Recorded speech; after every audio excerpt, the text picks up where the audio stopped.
Hey guys, tonight we begin with the streets of ancient Rome, where the rules were stranger than you remember, the reasons were better than you expect, and the consequences of getting it wrong were considerably more permanent than a parking ticket. Then we move on to the remarkable and deeply exhausting life of Julius Caesar, a man who rewrote the rules of an entire civilization and was repaid for his trouble in the most Roman way imaginable. After that, we step into the sandals of a Roman aedile, the city official responsible for keeping Rome from falling into complete chaos on a daily basis, which was more or less a full-time exercise in managing the unmanageable. And finally, we lift the official image of the Roman Games and look at what was actually happening underneath it, because the gap between the spectacle the crowd saw and the reality the participants lived is wider and stranger, and far more human than the history books tend to admit. So before you get comfortable, take a moment to like the video and subscribe, but only if you genuinely enjoy what I do here. And let me know in the comments where you are tuning in from and what time it is. I always like seeing where in the world people are watching from. Now dim the lights, maybe turn on a fan for that soft background hum, and let us ease into tonight's journey together. You arrive in Rome before sunrise, not by choice, and not with any particular plan. You simply find yourself here, standing in a street that is narrower than you imagined, louder than seems reasonable for this hour, and smelling in ways that no historical documentary ever adequately prepares you for. The city does not greet you, it does not notice you.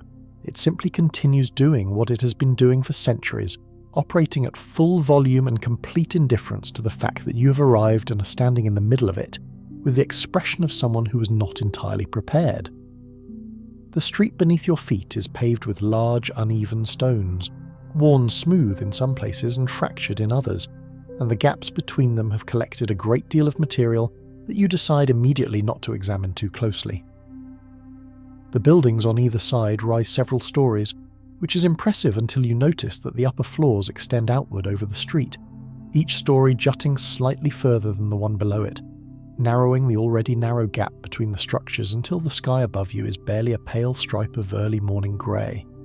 Everything feels compressed, stacked, and slightly aggressive, as though the city itself is leaning in to look at you and has not quite decided what to make of what it sees. It is not yet dawn, and yet the street is already alive. Cart traffic, which is banned during daylight hours inside the city walls to prevent the kind of gridlock that would make the whole enterprise of Roman urban life completely impossible, is currently everywhere. Carts loaded with stone and timber, carts loaded with grain and amphorae sealed with resin, carts loaded with goods of every description from every corner of the Mediterranean world, rattle and grind across the paving stones, with a noise that would be unreasonable even in daylight and is, in the pre-dawn darkness, something approaching assault. The drivers shout at their animals and occasionally at each other, negotiating the narrow streets with the confident aggression of people who own this hour and know it. They do not slow down for you. You are a problem they go around, the way water goes around a rock, without acknowledging that the rock is there. You press yourself against a wall. Something warm runs along the gutter near your feet, moving with purpose toward whatever part of the city receives these contributions at this hour, and you do not investigate its origins. This is Rome. You are learning the first of many things you will learn today, which is that the gap between the Rome of paintings and the Rome of actual lived experience is considerable, and the gap is specifically located in everything the paintings leave out, which is everything you cannot see from the noble elevated distance of artistic imagination. The first rule you encounter is not written anywhere you can read. It is simply present in the behaviour of everyone around you, encoded in the way the city moves, in the implicit understanding that has settled into the stones themselves after hundreds of years of being walked upon by people who knew what they were doing. You do not walk in the middle of the street if you can avoid it. The streets belong to movement, to commerce, to carts and animals, and the constant mechanical business of keeping a city of perhaps 1 million people supplied with what they need to survive another day. The raised stone pavements along the sides exist because someone decided you needed to be somewhere other than the gutter. The stepping stones placed at intervals across the road to keep your feet out of whatever is flowing through the lower channel exist because someone decided correctly that the alternative was worse. This is, in retrospect, the governing philosophy behind most Roman rules. The alternative was worse. And in a city this size, In an era without modern sanitation or traffic management or fire suppression, or any of the other invisible systems that modern urban life depends on without acknowledging, the alternatives were almost always significantly worse, and Rome had encountered enough of them to know exactly how much worse. You begin to walk. The city comes into focus around you slowly, in layers, the way all large and genuinely complex things reveal themselves to people who are paying attention and have no choice but to pay attention because the alternatives are worse. The smells first because there is no avoiding them. A city this dense, this old, this thoroughly inhabited does not smell clean. It smells like bread baking in ovens that have been running since the middle of the night, a warm and enveloping smell that would be pleasant in almost any other context, and is almost pleasant even here, surfacing above the rest for a moment before the rest reasserts itself. It smells like animals, horses and donkeys and oxen everywhere, their presence registered not just by sound but by everything they leave behind on a paving surface that is cleaned primarily by rain and by the carts that move through it at night. It smells like smoke from cooking fires and the particular accumulated evidence of enormous numbers of people living in close quarters without adequate drainage. And underneath all of it, there is a deeper smell, old and mineral, the smell of stone that has been rained on and rained on again for several centuries, which is the smell of the city itself, the baseline against which everything else registers. Then the sounds find you, rising above the cart noise as you move deeper into the residential neighbourhoods, and the carts thin out and the streets open slightly into crossings where 3 or 4 lanes of movement negotiate space with each other. Voices in Latin, overlapping, purposeful, occasionally argumentative, the particular energy of people conducting transactions before the sun is fully up because the city does not wait for the sun to conduct its transactions. The creak and bang of wooden shutters being thrown open overhead as the first light begins to show. The rhythmic percussion of someone already working at something metallic in a workshop that occupies the ground floor of an insula and opens directly onto the street, the boundary between workshop and public thoroughfare marked only by a counter across which commerce will be conducted all day. Children somewhere above you, managing to sound exactly like children everywhere and in every era, which is mildly disorienting given the context, but also, in a way you do not fully articulate to yourself, comforting. Then the light arrives, thin and early, finding its way down between the buildings and illuminating the stone in the pale and honest way of early morning. A light that makes the whole scene feel less dramatic and more real than anything the paintings suggest.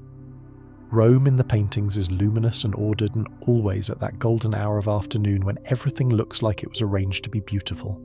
Rome in the actual morning is grey stone and uncertain shadows, and people who are doing their jobs before the heat arrives and would appreciate it if you moved out of the way. You move out of the way. This is also something you are learning. The Romans built their city around rules. This is something people tend to understand in the abstract, because Rome was famous for its legal tradition, the 12 tables carved in bronze in the Forum, the elaborate machinery of Roman jurisprudence that produced lawyers and jurists, and eventually a legal philosophy so systematic that it became the foundation of legal thinking across most of the world that followed Rome.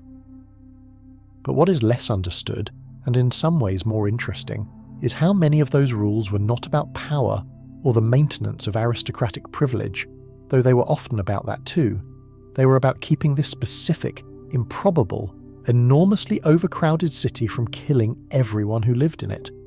They were about solving concrete physical problems that a city of 1 million people generates with reliable consistency, and the solutions they arrived at were often strange, often specific, and frequently so practical that they travelled forward through centuries and influenced urban planning and public health thinking long after anyone remembered where the ideas originated. Take the cart traffic rule. It seems arbitrary at first glance. The idea that wheeled vehicles were broadly forbidden inside the city limits during daylight hours, except for certain categories of official and religious transport. It sounds like the kind of regulation a committee invents to justify its own existence. But then you spend an hour trying to walk through Rome at midday, when the streets are full of people buying and selling and moving through the city's approximately 14 administrative regions, and you begin to understand. The streets are not wide enough for both pedestrian traffic and cart traffic to operate simultaneously without someone getting crushed against a wall. The carts are heavy, loaded with the supplies that keep a city fed and sheltered and operational. The oxen that pull them are not agile, do not brake quickly, and have no particular concern for pedestrians who wander into their path. The streets themselves were not designed with the volume of commerce that a city this size generates when operating at full capacity. So someone, or more likely a long series of someones over a long period of time and through the accumulation of unpleasant incidents, calculated the problem and arrived at the only workable solution. You move the carts to the night. You let the city's commerce happen in the darkness, when the streets belong to axles and animals and the unceasing industry of supply chains that never stop. And you give the daylight hours to the people who are trying to live their lives in the spaces between the deliveries. This is Rome in practical mode, and practical mode was, often, what Rome actually was when you got underneath the mythology. You walk with this in mind, feeling the width of the streets, imagining the cart traffic still present, and the calculation becomes immediately obvious to anyone willing to do it. The rule is not arbitrary. The rule is the minimum viable solution to a problem with no other solution, and the problem is that 1 million people need both to move through their city and to have their city supplied, and the streets are not wide enough for both to happen at the same time. The Romans identified this problem, experienced its costs in the form of jammed streets and crushed pedestrians and commerce grinding to a halt at midday, and they wrote a rule. The rule solved the problem. The solution is so complete that it became invisible, and the rule began to look arbitrary, because the disaster it prevented stopped happening. The fountain you hear before you see it, the steady sound of water moving over stone in the manner of something that has been doing this for longer than any individual in the city can remember. Rome was threaded through with aqueducts, 11 of them by the height of the imperial period, carrying water into the city from sources in the hills across distances that required engineering of extraordinary precision and sustained ambition. The longest of them, the Aqua Marcia, brought water from springs approximately 90 kilometers east of the city, along a channel that maintained the precise slope needed for gravity flow, through a combination of tunneling through hillsides and elevation on arched masonry bridges, some of them reaching heights of 30 meters above the valley floors they crossed.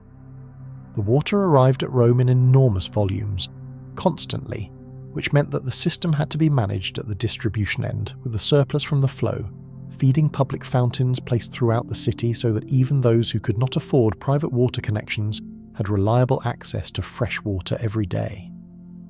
This was not civic generosity in the warm modern sense, the good feeling of providing something nice to people who deserved something nice. This was the calculation, arrived at through the experience of what happens when cities do not provide reliable water distribution, that a city of 1 million people without reliable access to clean water was a city in which waterborne disease moved through the population with catastrophic efficiency. The fountains were infrastructure in the most practical sense, as practical as the drainage system that ran under the Forum and emptied into the Tiber, as practical as the grain storage warehouses that maintained the supply that kept the population fed through the gaps between harvest seasons.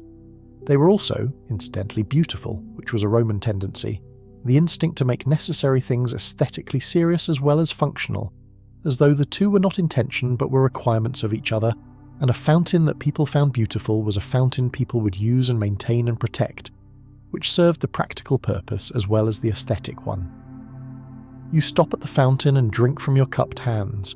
The water is cold and clean in a way that is startling in the context of everything else you have experienced this morning, and you stand there for a moment longer than strictly necessary, letting the cold work on your face. A woman arrives with a large ceramic jug, fills it with the calm efficiency of someone who has done this every morning of her adult life, lifts it to her shoulder with the practiced balance of long habit, and leaves without looking at you. You are a person at a fountain. She's a person with a household to supply and a schedule to meet. These are not the same situation, and she understands this considerably better than you do. You move on. There is a boundary marker set into the paving at the corner where two streets meet. A small stone object that is easy to miss and, once noticed, easy to mistake for a random piece of the general urban fabric. But it is not random. It is placed. It marks the edge between one property and another, between the space that belongs to the city and the space that belongs to an individual who will, if challenged, produce the documentation to prove it. These markers were under the protection of the god Terminus, a deity so foundational to Roman religious thinking that when the Capitoline Hill was being cleared in the Archaic period for the construction of the Great Temple of Jupiter, and the priests went through the formal religious process of requesting that each of the older gods currently residing on the hill consent to be relocated, Terminus refused. The augurs interpreted this as a favourable sign, an indication that Rome's boundaries would remain fixed and permanent. This was, in retrospect, an optimistic reading, but the principle carried forward with genuine force. Moving a boundary marker was not merely a legal offence, it was a religious transgression, a violation of something the Romans believed was woven into the cosmic order, and the penalties reflected this gravity. This sounds archaic, and the specific theology is firmly an older Roman belief that had been somewhat absorbed into the general religious machinery by the classical period. But the underlying logic persists because the problem it addresses persists. In a city without a comprehensive land registry in the modern sense, where property disputes could escalate through the legal system for years and into violence between households, where the difference between your building and your neighbour's building was sometimes a single stone's width, making the boundaries sacred was a method of making them stable in the only way that was practically available. The religious prohibition was doing the work of the legal system in an era when the legal system was not yet equipped to do that work alone. And stable property boundaries meant fewer of the specific kinds of conflict that made urban life unmanageable. The morning light has strengthened by the time you turn a corner and find a building inspection in progress. Two men with an air of official purpose are examining the facade of a tall insula, an apartment building of several stories, with the focused attention of people looking for something specific and not entirely hopeful about what they will find. You stop and watch from a distance. The building is made of the combination of brick, concrete and timber framing that characterises Roman residential construction of the Middle Republic, a style that is economical, reasonably sturdy within its parameters, and prone to exceeding those parameters when the parameters are not carefully maintained. The inspectors are the physical expression of rules that Rome developed over centuries of fire and collapse, the rules about how high residential buildings could be, how thick their walls needed to be, what materials could be used in what configurations, and how the relationship between new construction and existing structures needed to be managed in a city where every available space had already been built upon, and rebuilding required working around everything that was already there. Rome burned regularly. This is not a metaphor or a rhetorical flourish. The city burned repeatedly and sometimes catastrophically throughout its history, because a dense urban environment full of wooden construction and open cooking flames and oil lamps and stored grain, and 1 million people generating heat and light through combustion, was an environment that was perpetually several dry summer days away from disaster. The Great Fire of 64, the one associated with Nero, and with the story of fiddling that Nero did not actually do because the fiddle did not yet exist, was only the most famous of many. Augustus had responded to the problem by creating the Vigils, a paramilitary force of several thousand men organised into 7 cohorts responsible for both fire suppression and the enforcement of basic building standards.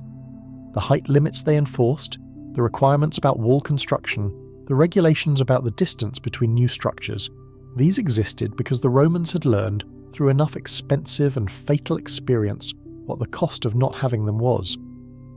The inspectors make their notes. One of them points at something on the upper story. The building's owner arrives, having clearly been summoned or having seen the inspection beginning, and his expression carries the calculation of someone who is determining in real time how much this is going to cost. You do not stay to see the outcome. The inspection is happening. The rule exists. The alternative to the rule is what it was always the alternative to, a city in which the buildings fall down on the people who sleep in them, and the fires move through the neighbourhoods without anything designed to stop them. The Forum Romanum opens ahead of you as the morning reaches its full height, and you stop, because the scale of it is something that the paintings and the reconstructions do not adequately communicate. This is the centre of the world, in the literal, measured, administrative sense. The umbilicus urbis, the navel of the city, was planted in this space, and from it all distances in the Roman world were calculated. The Miliarium Aureum, the golden milestone set up by Augustus near the Temple of Saturn, was the theoretical starting point for every road that ran to every province of the empire. Every distance in the Roman world was a distance from here. The roads that ran to the edges of the empire, to Hadrian's Wall in the north of Britain, and to the Euphrates in the east, and to the first cataracts of the Nile in the south, all bent back toward this point in the map of the world. You are standing where the world was organised from, and the noise and heat and smell of the city continue around you as though this were entirely ordinary, which for everyone who lives here it is. The basilicas that line the Forum are already busy, because Roman commercial and legal life begins early and continues late, and generates enough daily business to keep large buildings fully occupied through most of the daylight hours. You pass a group of clients waiting outside a patrician's house on the edge of the Forum, because the morning salutatio, the formal greeting of a patron by his clients, was a daily ritual that structured the social hierarchy of Roman life into a visible and repeated performance. The clients have come to present themselves, to be seen by their patron, to receive whatever he chooses to dispense: advice, introductions, small gifts of money or food called the sportula, and in exchange they owe the patron their public support, their presence at his side when he needs visible followers, their voices in the spaces where opinion was formed and alliances were made. This is not corruption by Roman understanding. This is the patronage system, the social operating system of Roman life, the network of obligation and reciprocity that ran under the formal legal and political structures and did the actual work of connecting the city's population to each other and to the resources they needed to survive and advance. There is a rule here too, though it is unwritten. The rule that says everyone in this system owes something and is owed something, that the relationships are real and the obligations are binding in ways that the formal law does not need to state because they are enforced by something more immediate than law, which is the social reality that failure to meet your obligations makes you the kind of person who does not get included in the things you need to be included in to function in this city. The rule is enforced by everybody, every day, in every transaction and interaction and public appearance, which makes it the most effectively enforced rule in Rome, because there is no escape from its jurisdiction and no appeal from its judgments. You find a shaded spot against the Temple of Vesta and sit down, because your feet have registered their opinions about the paving stones, and their opinions are not charitable. The Temple of Vesta is round, the only round temple in the Forum, its circular form connecting it to the older tradition of the round hut, the earliest Roman dwelling, the origin point of the city's mythology about itself. The flame inside has not gone out in centuries. The Vestal Virgins, the 6 women who maintain it, who have been maintaining it through childhood and adolescence and their entire adult lives, receive in exchange extraordinary legal privileges. They can own property, they can conduct legal transactions without a male guardian, they have reserved seats at public spectacles, they can free a condemned criminal by encountering him on the road to execution and issuing a formal pardon. They are sacrosanct, protected from violence by religious sanction. They are also, if they break their vow of chastity, to be buried alive, in the Campus Sceleratus outside the city walls, in a small chamber with enough food and water for a few days, because the city does not technically execute the Vestals, it simply removes them from the surface of the earth and leaves them to reach their own conclusions. This is Rome in its most condensed form, the city that could honour women with extraordinary freedoms and simultaneously bury them alive for the same transgression, and find both practices perfectly consistent with each other, because they were consistent within the particular logic of a system that valued the Vestal's function enormously and enforced that value with corresponding intensity. The rule about what happened to a Vestal who failed her vow was not cruelty for its own sake, though the effect was cruel. It was the enforcement mechanism for a function so important to Roman civic religious life that it could not be allowed to be undermined by any individual's failure, and the severity of the punishment was calibrated to ensure that the function was never undermined. Rome did not make rules it did not intend to enforce. This was, across the breadth of its history, both its strength and its most uncomfortable quality. You sit and watch the Forum proceed through the middle of the day, the lawyers and the clients and the merchants and the magistrates and the tourists from the provinces who have come to see the centre of the world and stand in roughly the same place you are standing with roughly the same expression of trying to process something that is too large and too complicated to process quickly. The rules are everywhere here, not written on signs, not announced by heralds, embedded, present in the behaviour of everyone who has grown up inside the system and knows its grammar the way you know the grammar of your own language, without being able to state the rules explicitly, because the rules are not separate from the behaviour, they are the behaviour. A dog crosses the Forum with the confident purposefulness of a Roman dog that knows where it's going and has somewhere to be. No one stops it, no one shoos it. The dog belongs to Rome in the way everything here belongs to Rome, by having been here long enough that its presence is no longer remarkable. You watch it disappear between the temples and decide that this is perhaps the most Rome thing you have seen all morning. The dog that has been here longer than anyone remembers, and goes where it wants, and is not accountable to anyone. Moving through the most important public space in the world with complete indifference to the weight of what surrounds it.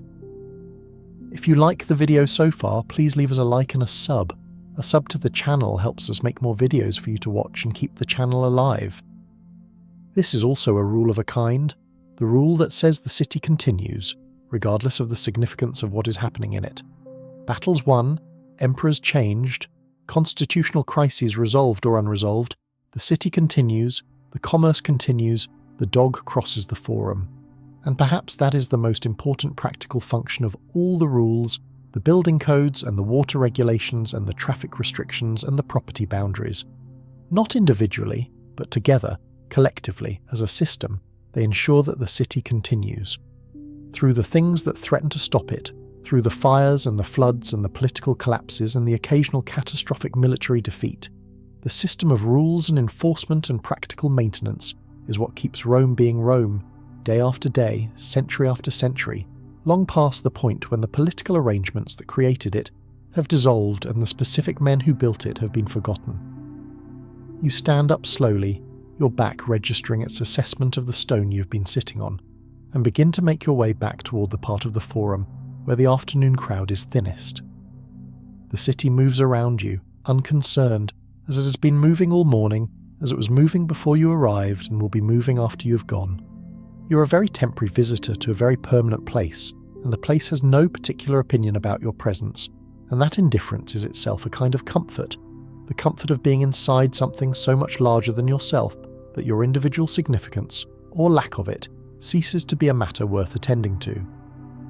There is another rule visible in the forum that you notice only when you have been watching long enough. The rule about who speaks and who listens. Roman public life was organised around oratory, around the public performance of argument and persuasion, in spaces where the performance could be witnessed and evaluated by those who mattered.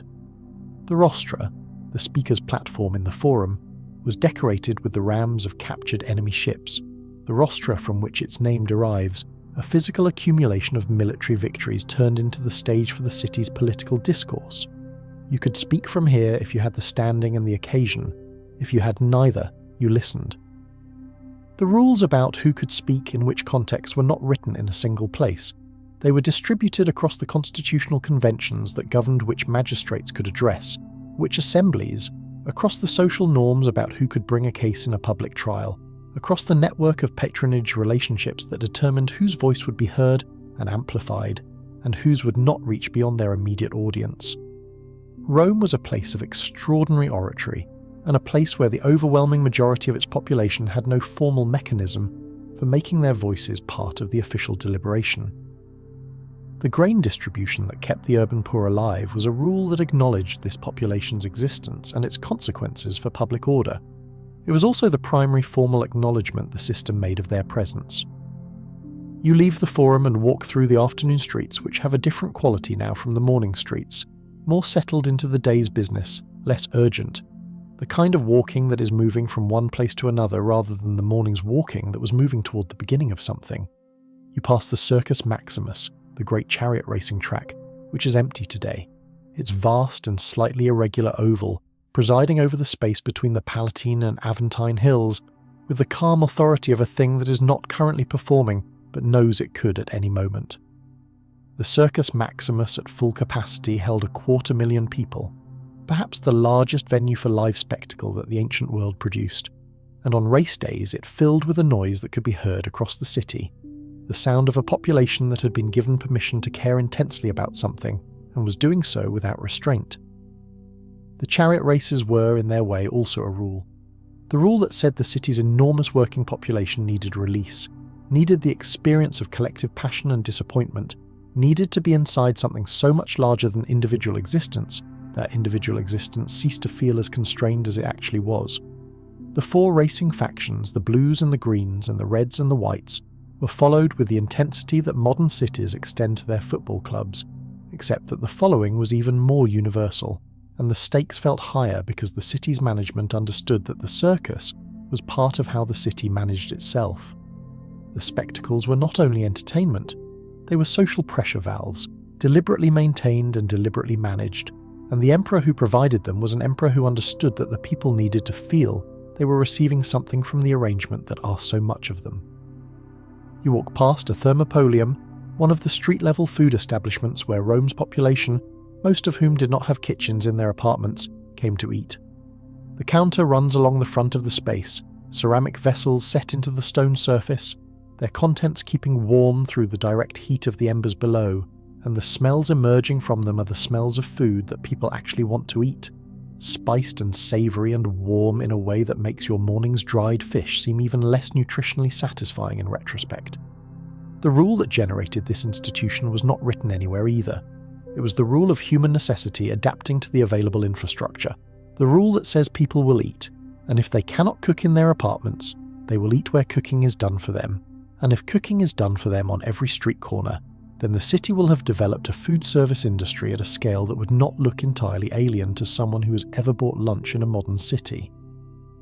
There are rules embedded in the thermopolium too, municipal regulations about what could be sold and how, fire regulations about how the heating apparatus could be constructed and operated, health-adjacent considerations about the quality of what was being served, all administered through the aedile's office with the same daily combination of formal enforcement and practical judgment that characterized all of the city's commercial regulation. Rome did not have a food safety apparatus in the modern sense, but it had accumulated through experience a set of practical understandings about what happened when commercial food preparation operated without any oversight, and the accumulated understanding had generated accumulated rules, and the accumulated rules had generated accumulated practice, and the accumulated practice was what you were watching at this counter on this afternoon. The afternoon light is doing something genuinely beautiful to the stone of the forum buildings visible at the end of the street, that particular golden quality that painters reach for when they want to communicate that they are depicting something worthy of the golden quality, and for a moment Rome is the Rome of the paintings rather than the Rome of the morning's gutter and market argument. Both versions are accurate. Both versions are incomplete. The painting version and the gutter version exist simultaneously in the same place, and the rules exist to mediate between them, to keep the gutter from overwhelming the painting, and to keep the painting's aspiration from ignoring the gutter entirely. The sun is moving toward the west now, the afternoon beginning its long Roman descent. Somewhere in the city the vigiles are making their rounds. Somewhere an inspector is noting a building that will need attention. Somewhere the public grain distribution is winding down for the day, and the recipients are carrying their allocations back to their apartments in the insulae, up the stairs to the floors where the water does not reach, and the view of the city is best, and the rules about maximum building height are the most immediately personal piece of Roman urban policy you will ever experience.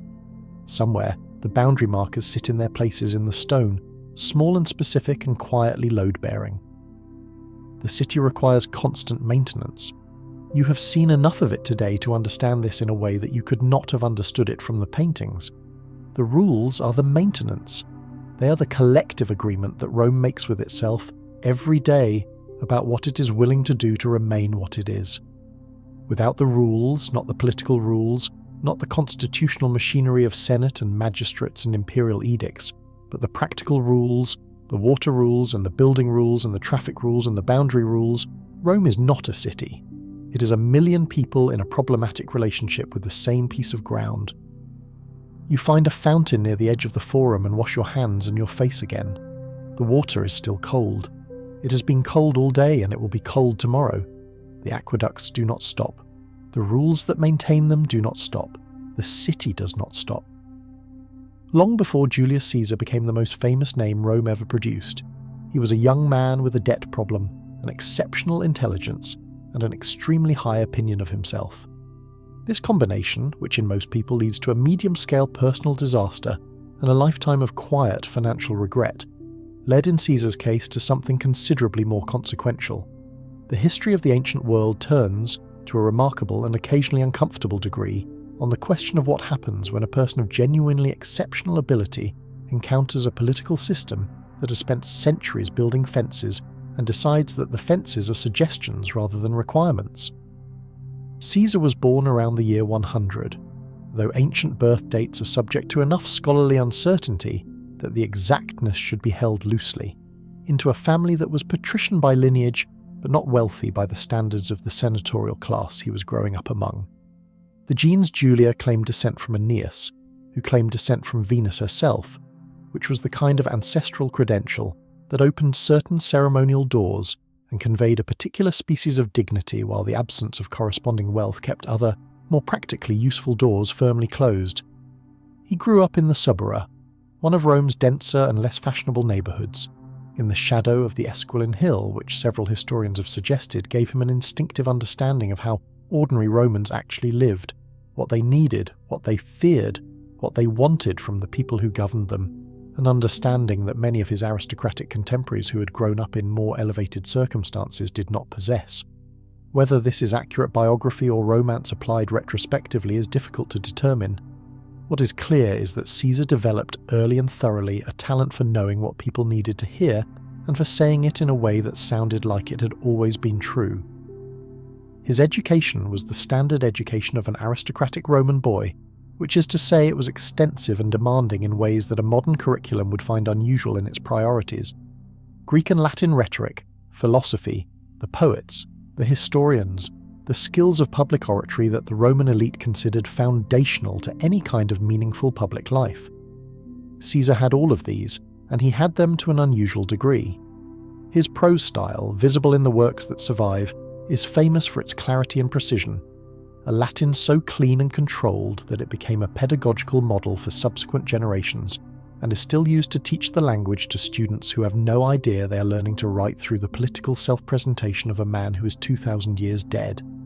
His speeches, known in antiquity and surviving only in fragments and paraphrases by later authors, were considered among the finest of his generation by people who were in a position to judge, which was a generation that included Cicero, so the competition was not trivial. He was also, from an early age, in debt. Serious debt, the kind that would have ended most political careers before they began.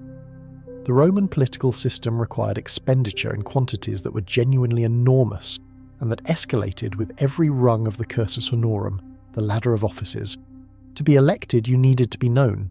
To be known, you needed to participate visibly in the public life of the city in a way that was impressive and generous, which meant funding public entertainments, contributing to civic projects, supporting the networks of clients and dependents who constituted the social infrastructure of Roman political life, and paying for the gladiatorial shows and grain distributions and elaborate public spectacles that translated popular support into votes. Caesar borrowed from Crassus, the wealthiest man in Rome, who understood that lending to a promising young politician with good lineage was an investment that might pay returns in future influence. Caesar borrowed from anyone else willing to advance credit to a man of distinguished family and apparent promise. He borrowed at scales that caused people around him to wonder whether the plan was eventually to pay it back, or eventually to accumulate enough power that the question became moot. What is important to understand about the debt is not the numbers, which were large, but the logic. Caesar was not spending money he did not have out of irresponsibility or poor judgment. He was making an investment in a system that he understood correctly, which was that Roman political careers were built on the foundation of public support generated by public expenditure, and that the alternative to spending the money you did not have was not spending less money and advancing more slowly, but rather not advancing at all and watching the money flow through the careers of people who were willing to take the risk. The debt was a calculated wager on his own future, and the wager was made with clear eyes and complete awareness of what was being staked. His aedileship, which he held in 65, was notable for games of such extravagant scale that the Senate passed a specific decree limiting the number of gladiators any individual could bring to Rome for a single event. The explicit concern, which the senators stated directly, was that a private citizen commanding hundreds of trained fighters in the capital city was a military fact with constitutional implications, and the constitutional implications were ones the Senate had no interest in experiencing. Caesar complied with the letter of the new restriction, while having already made the demonstration that the restriction was designed to prevent. The games had already happened, the crowds had already responded. His debts were somewhat larger, and his popular credit was significantly higher, and the Senate had just told Rome that it found Caesar threatening enough to restrict by specific legislation, which was itself a kind of advertisement. The decade he spent in Gaul reshaped everything, not gradually, not through a series of incremental developments, but through the accumulation of experience that simply could not be acquired any other way, through the repeated testing of command at full operational scale in conditions that could not be simulated. He spent roughly 9 years in the conquest and incorporation of what is now France, Belgium, and significant portions of Germany and Switzerland into the Roman provincial system, a campaign that he described in his commentaries with elegant precision, and that modern historians describe with considerably more attention to the scale of human cost involved. The ancient estimates of Gallic casualties run to numbers that, even accounting for the ancient tendency toward exaggeration, represent catastrophic losses for the indigenous populations. Caesar's text presents these events with the calm objectivity of an administrator reporting outcomes to a governing body. The tone is the argument. What happened here was necessary. It was the consequence of the situation encountered by the available response. The author's personal agency in producing the outcome is present in every sentence and acknowledged in none of them. What Gaul gave Caesar, beyond the wealth from plunder and the slaves sold into the Roman economy in numbers that materially affected the labour market, was command in the most comprehensive sense.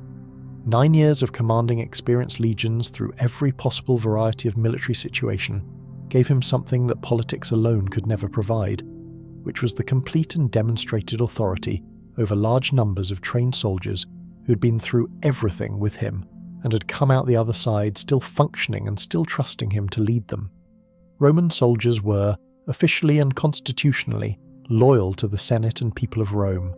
In practice, after 9 years under a commander who paid attention to their needs and their welfare, in the specific ways that make soldiers trust officers, who won consistently enough that the experience of serving under him was associated with survival, and who made decisions in the field that demonstrated both intelligence and nerve, the legions were loyal to Caesar.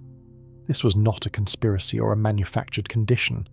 It was the consequence of competence and time, and it was the most important military and political fact in the Roman world by the end of the Gallic campaigns. He was writing about all of it throughout, those clean dispatches sent back to Rome while the wars were still ongoing. The Commentarii de Bello Gallico were not memoirs written afterward. They were political documents dispatched in real time, shaping public opinion about the wars they described while the events were still unfolding. The third-person construction, which places Caesar as the subject of every action, described while removing any suggestion of personal emotional engagement, was not an affectation or a quirk of style. It was a deliberate rhetorical posture that constructed an implied narrator standing outside and above the events, observing them with the dispassion of history, which is to say, with the authority of inevitability, Caesar observed. Caesar acted. The outcomes followed logically from the situations encountered. Any other framing would have invited the reader to evaluate Caesar's choices. This framing invited them only to observe Caesar's outcomes, and the outcomes were victories. The crisis that forced everything to its conclusion had been building for years by the time it arrived, and every careful observer in Rome had been watching it build. The optimates in the Senate had been watching Caesar accumulate military reputation and popular support and political influence since before the Gallic campaigns, and their opposition was both principled and self-interested, in the way that political opposition almost always is, which is to say that the principle and the self-interest pointed in the same direction, and it was genuinely difficult even for the people involved to determine which one was doing the pointing. Cato, the most doctrinally committed of the opponents, was genuinely committed to the constitutional order of the Republic as an ideal. He was also a member of the class that the existing constitutional order privileged, which made his commitment simultaneously principled and convenient in a way that does not invalidate the principle, but that the principle cannot fully explain. Pompey had been Caesar's ally and the husband of his daughter Julia, a connection that was personal as well as political, and that had genuinely moderated the competition between two men with comparable ambitions and comparable abilities. Julia's death in 54 removed the personal dimension, and what remained was the political calculation, which led Pompey toward the conservative camp by the logic that a Senate that controlled military commanders was a better environment for his own extraordinary accumulated reputation than a Rome in which Caesar's momentum might eventually overtake it. The Senate's ultimate decree came in January of 49. The tribunes supporting Caesar were physically expelled from the chamber, a violation of their sacrosanctity. They fled to Caesar's camp, and Caesar used this violation as the constitutional framing for what came next. The argument that he was acting in defense of the tribunes and the popular interest against a Senate that had already broken its own rules. Whether he believed this argument or simply found it useful is a question that his text is carefully constructed to make unanswerable. The Rubicon was a small river. This is worth holding in mind because the subsequent weight of historical and cultural significance attached to the crossing has made it sound like a geographical confrontation with fate, a great natural obstacle crossed in defiance of nature and law alike. It was a modest stream, the boundary between Cisalpine Gaul and Italy proper, unremarkable in itself, remarkable only in what it represented, which was the legal line that Roman constitutional law defined as the boundary of permitted military command. Crossing it with a force still in military formation was the specific act that Roman law defined as war on the Roman state. Caesar crossed it in January of 49 with the 13th Legion. He's reported to have said that the die was cast, though the exact words and the exact circumstances of any remark accompanying the decision are reconstructions by writers who wanted the moment to have the appropriate weight, which it had regardless of what was said. What is certain is that he crossed, and that once he had crossed there was no procedural path backward that did not pass through the complete surrender of everything he had spent 20 years building. Pompey retreated from Italy rather than defend it, which was strategically defensible and politically catastrophic. Spain first, where the Pompeian legions were neutralized before they could reinforce their commander in the east. Then Greece, where the final confrontation came at Pharsalus in 48. Pompey had numerical superiority and chose a defensive engagement on favourable ground, which was the correct military choice against a commander who had spent a decade being aggressive and mobile. Caesar responded by doing the opposite of what the defensive position anticipated. Pharsalus was won by a specific tactical decision in the middle of the battle, an adjustment made in real time to the behaviour of the Pompeian cavalry, and the ability to make that adjustment in real time was the product of 9 years of Gallic experience, of field command at full scale, of the accumulated confidence in his own ability to read the moment correctly that no amount of political manoeuvring could replicate. Pompey fled to Egypt. The Ptolemaic court killed him and offered Caesar the proof of their loyalty. Caesar wept, or performed weeping with sufficient conviction to be recorded as weeping, and turned his attention to the consequences. The Egyptian entanglement produced Cleopatra, a campaign against the Egyptian forces that backed the wrong member of the Ptolemaic dynastic dispute, and Caesarion, a son whose existence would complicate Roman and Egyptian politics for another generation. Then a campaign in Asia Minor, then North Africa, where the last significant Pompeian resistance ended at Thapsus in 46, and Cato killed himself rather than accept a pardon from Caesar, which was the act of a man so committed to his principles that he preferred death to the appearance of being in Caesar's debt, and which Caesar described, in the report he received, with a bitterness that was the closest thing to personal vulnerability his public record contains. Then Spain, where the sons of Pompey made a final stand at Munda in 45. Then Rome, where everything else was waiting. He returned and began doing what he always did, which was to move in several directions simultaneously, at a speed that made it impossible to address any single problem before 3 others had developed. He was appointed dictator, and then dictator for 10 years, and then dictator perpetuo perpetual dictator, a title without any precedent in the long history of the dictatorship as a constitutional office, which was supposed to be an emergency measure limited to a specific crisis and a period of no more than 6 months. He reformed the calendar, a genuine administrative necessity that no one disputed was needed, and that he solved with characteristic thoroughness, replacing the lunar calendar with the solar Julian calendar of 365 days and a leap year every 4 years, a solution so accurate that it required only one subsequent minor adjustment, the Gregorian reform of 1582, to remain essentially in use today. He passed legislation on debt relief, on land distribution, on the organisation of the provincial governments, on the composition of the Senate, which he expanded with new members from the provinces, an act that the old senatorial families found offensive in ways that went beyond the practical, because it diluted the exclusive character of the body that was the institutional heart of the republic they were defending. He was also, by the early months of 44, a figure about whom a significant number of senators had made a decision. The conspiracy that formed around Cassius and Brutus and eventually included more than 60 men was not a unified body with a clear shared ideology. It was a coalition of individual grievances, individual fears, individual calculations about what a Rome permanently dominated by Caesar meant for individual positions and ambitions. Cassius was personally aggrieved and politically alarmed and probably the driving organisational force. Brutus was genuinely committed to the Republic as a principle, the best faith member of the group, operating from an idealism that the sources treat with varying degrees of sympathy depending on their perspective. The others were various, and their various motivations were the weakness that made the conspiracy politically ineffective, even as it succeeded militarily. If you like the video so far, please leave us a like and a sub. A sub to the channel helps us make more videos for you to watch and keep the channel alive. The Ides of March, in the theatre of Pompey where the Senate was temporarily meeting, produced the most famous assassination in Western history, and it solved nothing that it was intended to solve. The Republic did not return. The civil wars that followed lasted 14 years, and consumed the last generation of the Republican political class in a series of proscriptions and battles that made the violence of the late Republic's internal conflicts look restrained by comparison.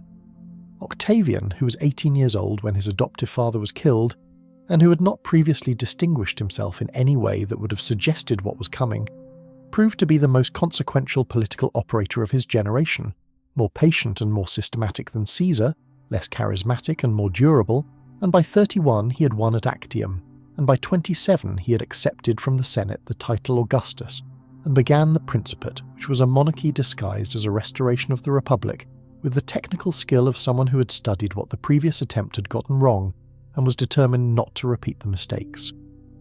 Caesar received, posthumously, the apotheosis that Roman religious practice made available to those whose deaths warranted it. A comet appeared shortly after his death, visible for 7 days during games that Octavian organised in his honour, and this was interpreted as Caesar's soul ascending. He was enrolled among the gods. Julius became the name of a month, the month in which he was born, July, a form of immortality that has outlasted every temple built in his honour and every empire that claimed his name as its own. What Caesar was, stripped of the mythology, was someone of genuine and unusual ability operating inside a system that had been losing structural integrity for decades before he arrived. The Republic was not healthy when Caesar rose to prominence.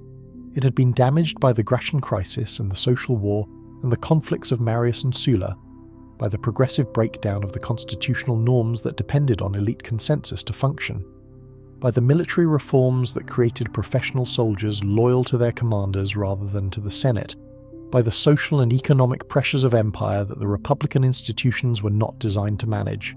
Caesar did not create the problem. He was the event that made the problem visible and irreversible. He was the test that the system failed. He died believing, or at least behaving as though he believed, that the rules were negotiable. The rules turned out to have one more enforcement mechanism he had not fully accounted for, the one that requires no magistrate and no court and no verdict, only enough men in a room with enough conviction and enough knives. The aftermath of the Ides of March was not what the conspirators anticipated. They had prepared for the act with the thoroughness that the act required, the recruiting of participants from across the senatorial class, the selection of the location and the moment, the distribution of responsibility across enough people that no single man could be targeted as the primary agent of what they were calling tyrannicide and what Caesar's supporters would call murder. What they had not adequately planned was what happened next. The day of the assassination, the conspirators emerged from the Senate House to a city that did not respond with the relief and gratitude they had anticipated. The city was uncertain, the markets closed, people went inside, the senators who had not been part of the conspiracy went home, which was not the same as rallying to the cause of restored republican government. Marcus Antonius, Caesar's consular colleague and his most capable loyalist in Rome at the moment of his death, had not been killed with Caesar, which had been a deliberate choice by some of the conspirators and a mistake, as it turned out, of some consequence. Antonius made an arrangement with the conspirators that seemed safe from their position, and turned out not to be safe. He agreed to acknowledge the act and not to pursue them if they would agree to allow a public funeral for Caesar. The conspirators agreed. The funeral took place a few days later. Antonius spoke at it, in the Forum, with Caesar's body present on the rostra and the crowd that had gathered around it. The speech Antonius gave is not preserved verbatim, and the version in Shakespeare is obviously not the actual speech, but whatever Antonius actually said, the effect was real. The crowd that had been uncertain became angry. The conspirators, some of whom had gone to address the crowd from the Capitoline and had been listened to with polite uninterest, understood in the course of that afternoon that Rome was not going to receive the Ides of March the way they had planned. The conspirators left Rome. Some of them went to provinces where they had political connections and the beginnings of military support. Others went to wherever seemed safest, which was increasingly not Rome. Within months, the political situation had collapsed the simple structure of conspiracy and loyalists into a complex multi-sided conflict with no stable alignment. Antonius had his own agenda that was not simply the continuation of Caesar's program. Octavian, Caesar's posthumously adopted heir, had arrived from his studies in Apollonia on hearing of the assassination, and his agenda was also his own, and it was not obvious to anyone at the time, including probably to Octavian himself, that this 19-year-old with limited military experience would be the person around whom the next generation of Roman history would organise itself. The wars that followed the Ides of March lasted 14 years and involved, at various points, almost every significant military force in the Roman world. The Battle of Philippi in 42 BCE ended the conspirators. The Battle of Actium in 31 BCE ended Antonius and Cleopatra. What emerged from Actium was not the republic that the conspirators had thought they were defending, nor the monarchy that they had thought they were preventing. It was something new in the specific sense that it had no exact precedent, a constitutional arrangement that preserved the forms of the republic while concentrating the substance of authority in a single person in a way that the republic had been specifically designed to prevent, and that worked, with modifications and crises and dynastic instabilities, for several centuries. The calendar reform that Caesar had instituted in 46 BCE survived him, which is the detail that stands as perhaps the most unambiguous evidence of genuine practical accomplishment. The Julian calendar, adjusted under Augustus and then further adjusted under Pope Gregory XIII in 1582 to the version still in use today, is the calendar that most of the world currently uses to organise time. Every appointment you have ever made, every birthday you have ever observed, every deadline you have ever been given or missed, has been scheduled within the framework that Gaius Julius Caesar and the Egyptian astronomer Sosigenes worked out together in the year before his death, because the old Roman calendar was broken in a way that was embarrassing to a civilization that prided itself on rational administration, and Caesar had the authority and the energy to fix it even in the midst of everything else that was happening. This is the part of his legacy that requires no interpretation and no political position. He fixed the calendar, it worked, we're still using it. There is a smell in the city before you can identify the source. This is one of the first things you learn in your role as a junior official attached to the aedile's office in one of Rome's southern districts, a fact of professional life that was described to you theoretically during your appointment, and that you now understand in the entirely non-theoretical sense of having experienced it repeatedly, early in the morning, before you have had anything to eat, in streets that are not designed for easy retreat from their own sensory conditions. You have been in this position for 6 months. 6 months is long enough to have stopped expecting the day to go as anticipated, and short enough to still be occasionally surprised by the specific form the non-anticipation takes. The aedile's office is responsible for everything about the city that falls between the broad authority of the Senate and the specific jurisdiction of the courts, which sounds like a description of a bounded domain, and is actually a description of almost everything that makes daily life in Rome possible or impossible. Markets, roads, public buildings, the grain supply, the water supply, the games, the building regulations, the weights and measures used in commerce, the prevention and response to fires, certain categories of public behaviour in spaces where no other magistracy has a clearer mandate, and anything else that happens in the city's public spaces and does not obviously belong to someone else. The category of things that do not obviously belong to someone else turns out to be very large. The morning begins before dawn because it has to, because the markets begin before dawn, and the aedile's office has responsibility for ensuring that Rome's commercial life operates within the rules that govern it. This sounds straightforward. You have learned it is not straightforward.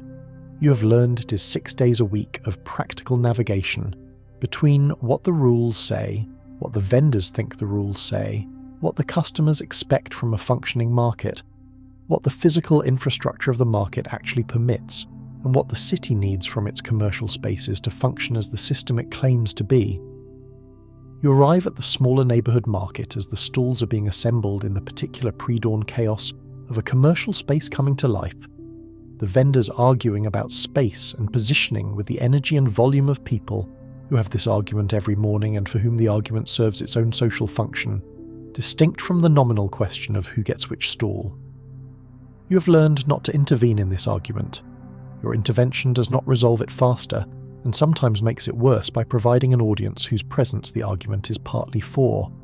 You wait at the edge of the market and let the argument reach its natural conclusion, which is the point at which continuing the argument is more trouble than setting up the stall, and the stall gets set up and the market opens.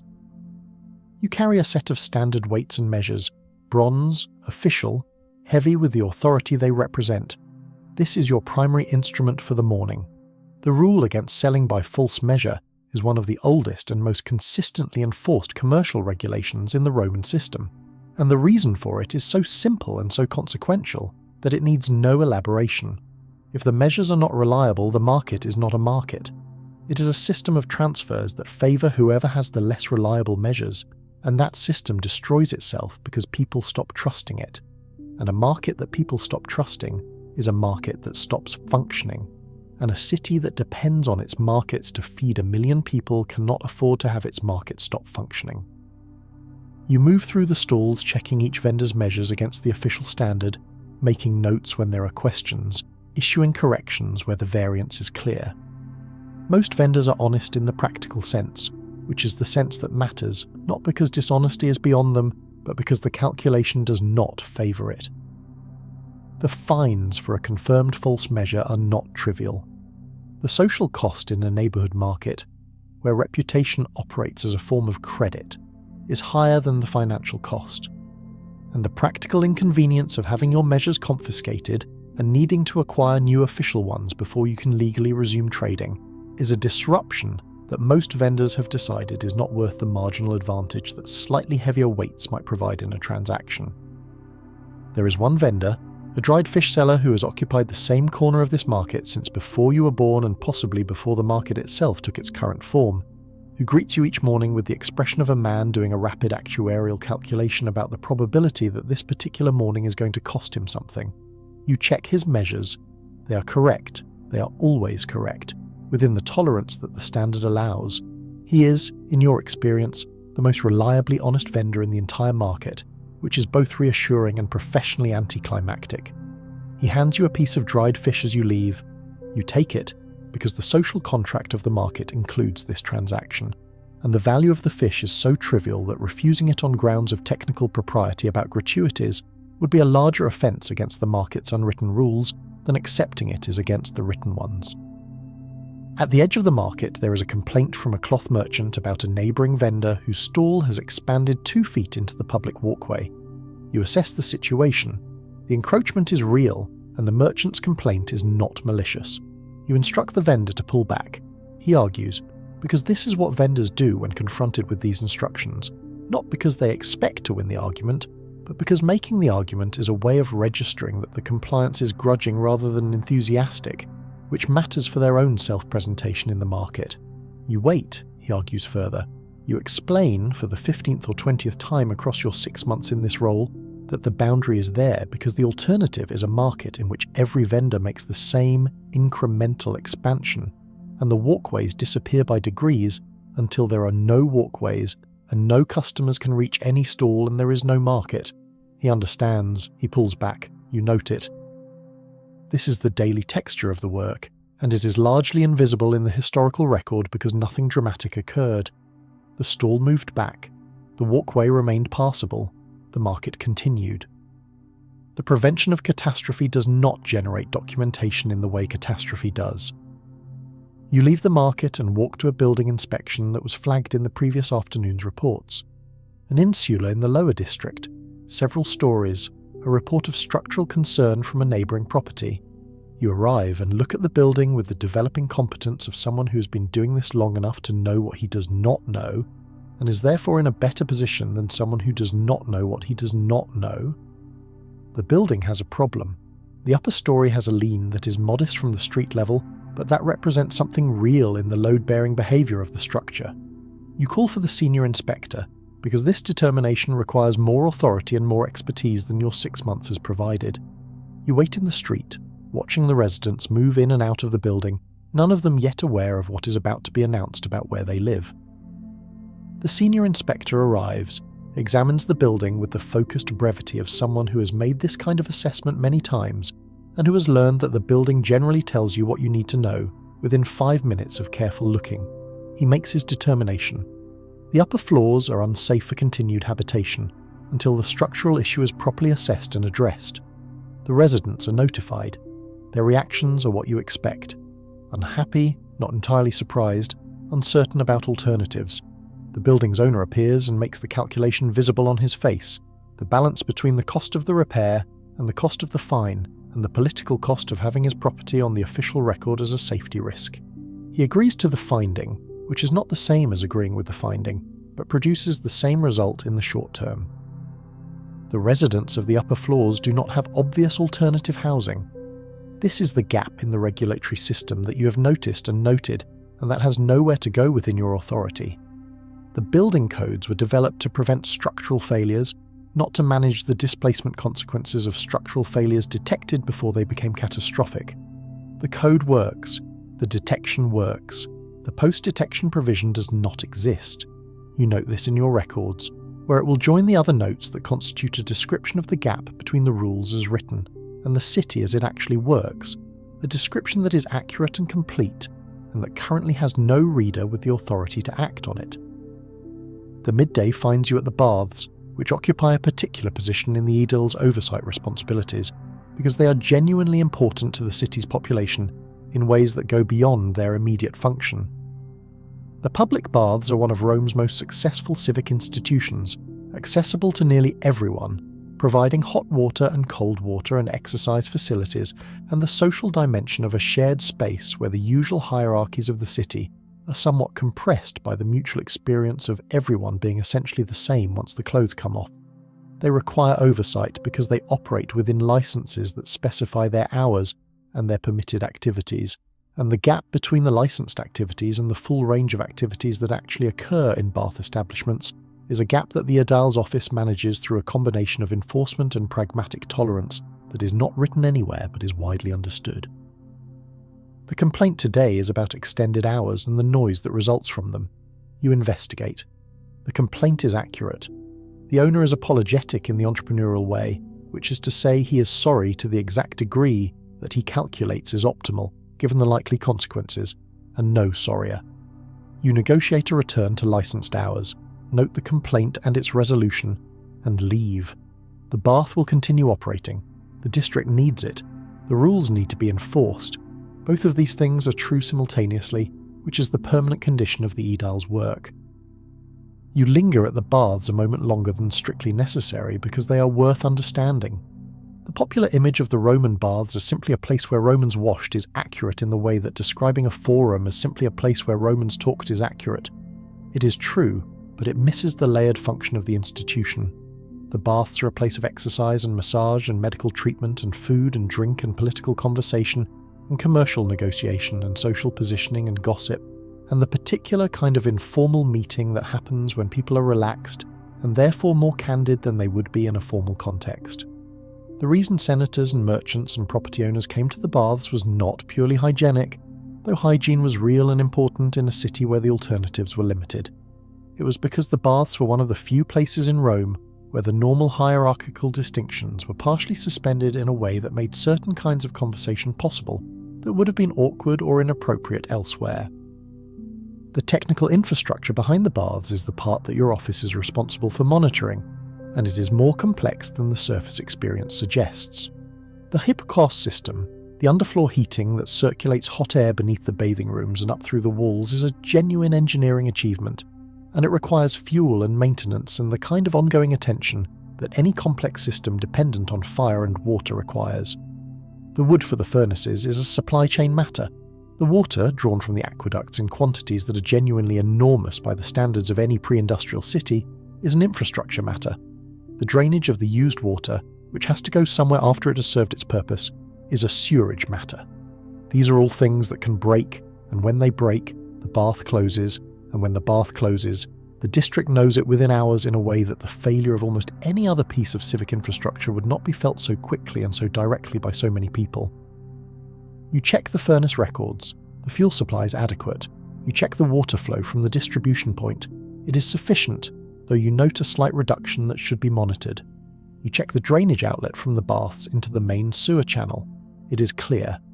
This is the bath inspection that no one celebrates. But that is the condition on which everything pleasant about the baths rests. The hot water does not appear by magic.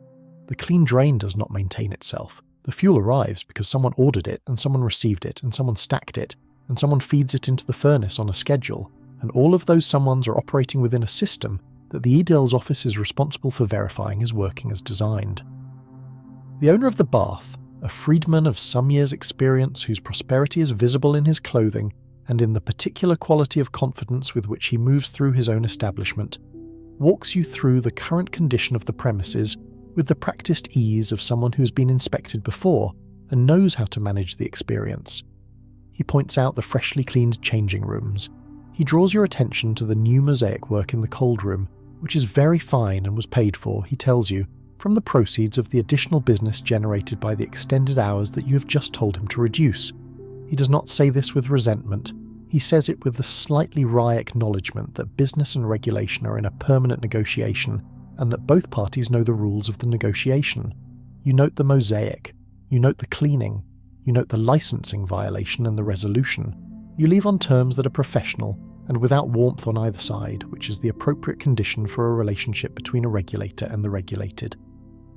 Between the market and the grain distribution, there is the road inspection, which is a different kind of work but comes from the same source. The aedile's office is responsible for the maintenance of the streets within the city, which in practical terms means the ongoing monitoring of pavement condition and the identification of damage serious enough to require intervention. The streets of Rome are paved with large irregular basalt blocks, dark volcanic stone fitted together without mortar, in a kind of organised irregularity that looks like it would be uncomfortable to walk on, and is comfortable to walk on, once you learn to read its surface the way you have learned to read the market, understanding what is merely rough and what is actually dangerous, and what is the particular kind of damage that becomes worse quickly once it begins. You walk the primary road through your district with an inspection mindset, which is a way of looking at surfaces that your predecessor in this position described to you as looking for where the road is having an argument with itself.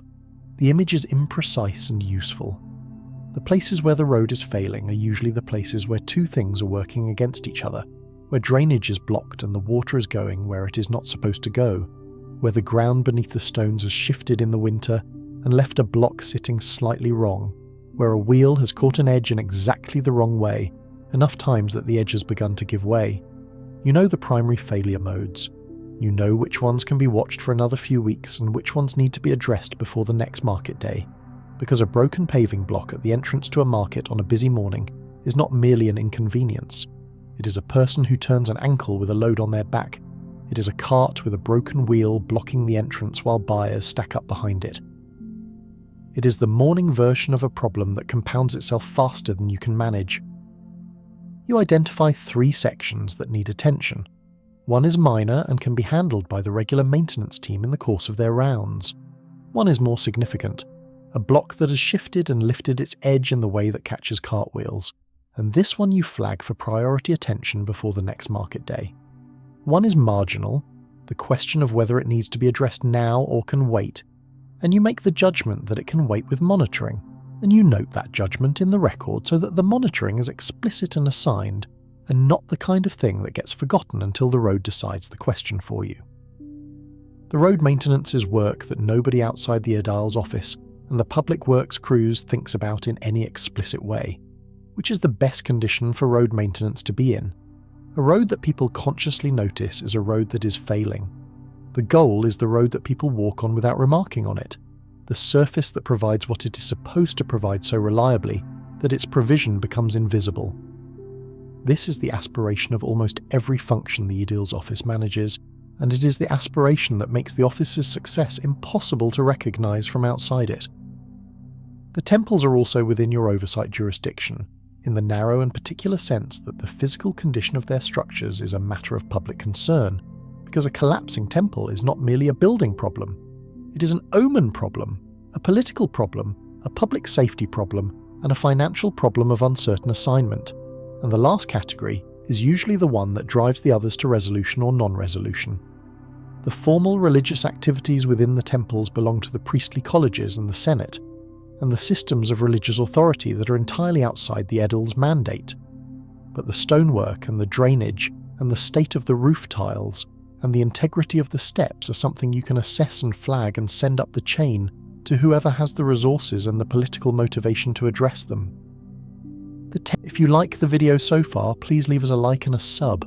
A sub to the channel helps us make more videos for you to watch and keep the channel alive.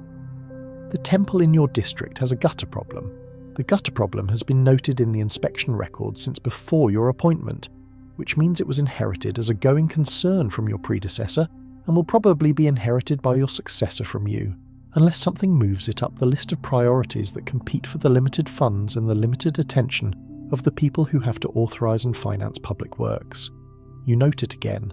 You describe the current state of the problem with the specificity required to establish what it was at this date and time, so that when the problem eventually becomes urgent, the record will show when it could have been addressed and was not, and whoever makes the decision about the temple's priority will have the information they need about what a lower priority version of this problem was allowed to become. You do not find this satisfying, you find it necessary. The records are the memory of the city's condition over time, and a city that loses the memory of its own condition cannot make informed decisions about its own maintenance, which means it makes decisions that are less informed than they could be, which means the decisions are more likely to be wrong, which means the city is more likely to have the kind of problem that could have been avoided with better information. This is the administrative argument for keeping good records even when the records document things that could have been prevented and were not. The records are not just for judgment, they are for future prevention. The midday pause that theoretically exists in the work of the aedile's office is a theoretical concept that has limited application to the actual working day. The midday is when the people who did not find you in the morning find you, and the disputes and complaints and requests that arrived while you were in the market or on the road are waiting when you return to the district office. Some of them are straightforward and can be resolved in minutes. Some of them are genuinely complicated and require the kind of attention that minutes cannot provide. Some of them are complaints that are themselves the instrument of a dispute between two neighbours or two vendors who have found in the aedile's complaints process a venue for continuing an argument that has been going on since before you were in office, and for which the resolution you provide will be accepted as the resolution of this particular instance, while the underlying argument continues into the next instance. You learn to distinguish the categories. The straightforward complaints get resolved quickly and noted. The complicated ones get a proper investigation and a proper resolution and a full record. The ongoing neighbour disputes get resolved and noted, and you make a mental note of the pattern, because the same two parties appearing in the complaints record 3 or 4 times in 6 months is data about a situation that the complaints process is not going to fix, and that may require some other kind of attention before it becomes the kind of problem that generates a court case rather than a complaint to the aedile. Today there is a dispute between 2 shopkeepers on the same block, a wine cellar and a fuller, about the wastewater from the fuller's operation. The fuller uses urine and water in quantities that make his shop one of the more aromatic businesses in the district, which is saying something given the general aromatic conditions of a Rome street. And the runoff from his operation has a tendency to work its way into the drainage channel, and then continue working its way in directions that the wine cellar finds objectionable. The wine cellar's objection is not unreasonable, the fuller's situation is also not unreasonable. Both businesses are licensed, both are operating within their permitted activities. The problem is in the gap between the permitted activities and the drainage infrastructure that was not designed with this particular combination of neighbours in mind. You look at the drainage, you look at the shops. You make a practical determination about what modification to the drainage channel would redirect the fuller's outflow away from the wine cellar's premises without creating a new problem for whoever is downstream. You explain this to both parties. The fuller is sceptical about the cost of the modification. The The wine seller is skeptical about the timeline. You tell the fuller the cost is not his problem, because the drainage channel is public infrastructure and its modification is the responsibility of the aedile's office. And you tell the wine seller the timeline is approximately 3 weeks, which is the time it will take to get the work crew scheduled. Both parties accept this with the resigned practicality of people who have gotten what they wanted in substance, while feeling vaguely that they did not get everything they deserved in process. You note it, you schedule the drainage work, you move on to the next item. The afternoon grain distribution point carries the weight that food always carries, the immediate and visible relationship between its proper function and the welfare of large numbers of people who depend on it. The Annona, the public grain distribution, serves somewhere between 150,000 and several hundred thousand people, depending on the accounting and the period, and its administration requires the daily management of supply and eligibility and scheduling, and the constant small disputes that arise when large numbers of people are navigating a system that has rules, and the rules do not perfectly accommodate every situation they encounter. You check the supply records. The distribution is running on schedule. There is a dispute about a tessera, the token that documents eligibility. Whether the one being presented is authentic, you investigate. The situation is genuinely ambiguous, the token unusual but possibly legitimate, the recipient clearly in need and possibly misrepresented. You apply the principle that the system is designed to feed people, and that the cost of wrongly denying food to someone genuinely entitled is higher than the cost of providing it to someone marginally not entitled, and you resolve the dispute in favour of the allocation. You note it, you move on. The grain distribution point is managed by a freedman with many years of experience in this particular function, and an encyclopedic knowledge of the faces and circumstances of every person who presents a tessera in this district, a knowledge so comprehensive that it functions as a kind of informal secondary verification system. He knows who belongs here and who does not, and he knows it in the embodied way that comes from years of direct experience rather than from records. When he tells you that something is unusual, you listen, because his judgment has been tested by repetition in a way that your more formal authority has not yet been. When he tells you a particular situation is ambiguous, you weigh his uncertainty carefully because his threshold for uncertainty is higher than most people's threshold for certainty. You spend longer at the grain distribution point than you had planned because there is a secondary issue that emerges from the primary dispute. Several of the tessera tokens in this district appear to have been issued from a source that does not match the standard records, which could mean they were issued in an administrative irregularity that simply was not recorded properly, or it could mean something worse. You note the pattern, collect the relevant documentation, and flag it for investigation at the level above your own, because the question of whether the grain distribution records are internally consistent is a question with implications that extend beyond this district and beyond your current authority. You are not the person who will resolve this. You are the person who noticed it, and you note it in sufficient detail that the person who resolves it will have what they need to do so. This is a larger part of the work than anyone outside the office understands. The aedile is not primarily an enforcer or a judge or a builder, though the role requires elements of all three. The aedile is, in the most fundamental sense, the city's attention, the systematic notice of things that are not quite right, the routing of that notice to the appropriate authority, the creation of the record that makes the pattern visible over time. Rome is a complex enough system that no single person can see all of it at once, and the system of aediles in their districts is the mechanism by which the city looks at itself and notices its own condition. When that mechanism works well, problems are caught early and managed at a scale that is still manageable. When it fails, the problems compound in the invisible space between the city's intentions and its actual state, and the compounded problems are the ones that eventually produce the kind of crisis that becomes a historical event rather than a note in an administrative record. The sun is lowering by the time you make your way back toward the office. You pass the fountain again, still running, and the building with the structural issue, which now has the slightly different quality of a building that has been formally noticed by the authorities and is waiting for what comes next. You pass the market, which is winding down for the day, the vendors packing up with the efficient brevity of people who will do this again in 12 hours and see no reason to linger. You sit at the table in the office and open your record tablet. The notes of the day need to be transferred to the official records. The fines need to be recorded for the treasury. The inspection reports need to be filed in the form that makes them retrievable if the buildings in question develop further issues. Tomorrow's outstanding items need to be identified and assigned. The list for tomorrow is already longer than today's list was at the equivalent point yesterday. You write by lamplight, translating the day's experience into the compact notation of official records. There is a discipline to this that takes time to develop.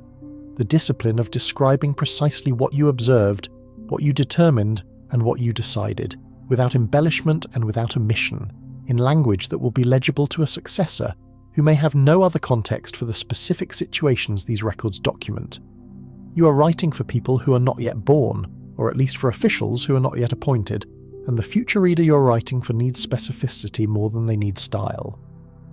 The fine imposed on the olive oil seller this morning was the third from this vendor in 2 years, which means the compliance history forms a pattern that will be relevant to any future decision about whether to revoke the license entirely. You note the 3 instances together with dates, so that the pattern is visible in the record even if the individual instances are separated by months and looked at in isolation would seem like minor discrete events. The building lien in the upper story of the insula is noted with a precise description of what you observed and a reference to the senior inspector's assessment, which will be added to this file when it's completed and which will constitute the basis for any enforcement action. The drainage modification for the fuller's shop is entered as a scheduled work order, which routes it to the Public Works Office where it will join the queue of similar orders and be completed when its priority level is reached, which in the current backlog will be approximately 3 weeks if the queue moves at its recent pace. There is a quality to the end of this working day that has nothing to do with achievement or satisfaction in any of the forms that younger versions of yourself expected public service to generate. The cases are not resolved in any final sense. They are managed to a current state, documented, passed along, or deferred, and the management will continue tomorrow and the day after, and for the entire duration of your term and beyond it. The building that has a lien today will need re-inspection. The vendor who paid a fine today may pay another next month. The drainage modification will be completed, and then something else downstream will need attention. This is not a failure of the system. This is what a functioning system looks like from the inside, which is very different from what it looks like from the outside. Outside, Rome continues without pause or acknowledgement of the effort required to keep it continuing. The fountains run. The boundary markers sit in their places. The cart traffic will resume after dark. And somewhere in the city, probably in several places simultaneously, something is happening that will require the aedile's office to respond before it becomes something larger. You write until the light is insufficient and the tablet is full. Then you close it and go home. The city will generate more work by morning. It always does. This is what the city is. This is what the work is.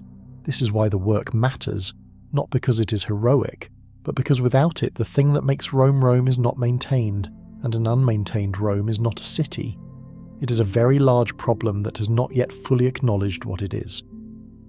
Stand in the upper tiers of the Colosseum on the day of games and you will see something that appears, from that height and at that distance, like a coherent and purposeful spectacle.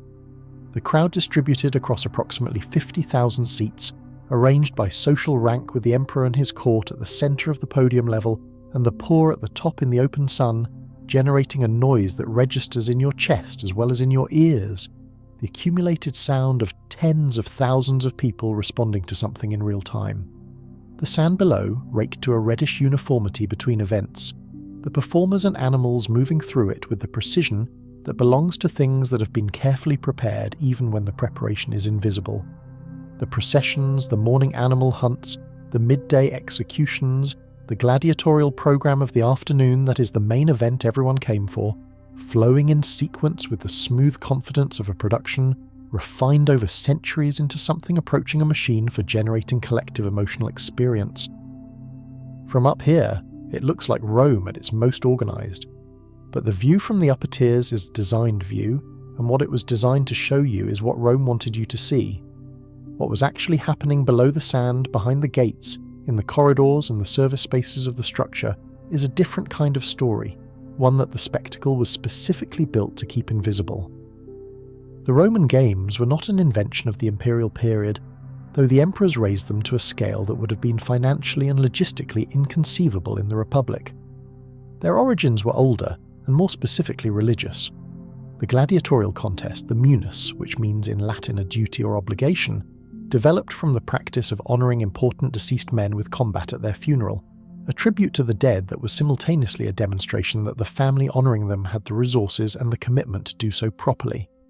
The first recorded gladiatorial contest in Roman history was held in 264 by the sons of Decimus Junius Brutus Pera in honour of their father, and it involved 3 pairs of fighters in the cattle market forum. The scale of that event and the scale of the games at the height of the empire represent a distance that measures the transformation of a religious funeral rite into a political instrument of the first order. By the late Republic, the games were fully political. Julius Caesar's aedileship games of 65 were extravagant enough that the Senate passed specific legislation capping the number of gladiators any single individual could bring to Rome, explicitly because the senators recognized that hundreds of trained fighters under private command in the capital constituted a military fact with constitutional implications. The calculation was not subtle. A man who could fund and command that many fighters was a man who had crossed a line between civic patron and private military potential. Caesar complied with the restriction he had already rendered moot, because the point had already been made, and the crowds had already responded, and his popular credit was already significantly enriched. The seating arrangement of the Colosseum was, in itself, a diagram of Roman society projected into 3-dimensional form. The emperor and his court occupied the best sight lines at the level of the sand, close enough to see the faces of the fighters. The Vestal virgins, who alone among women had seating at the podium level, occupied seats whose placement communicated their unique constitutional position as women who existed outside the normal social categories. Senators filled the next ring, their presence near the sand confirming their proximity to the spectacle of power.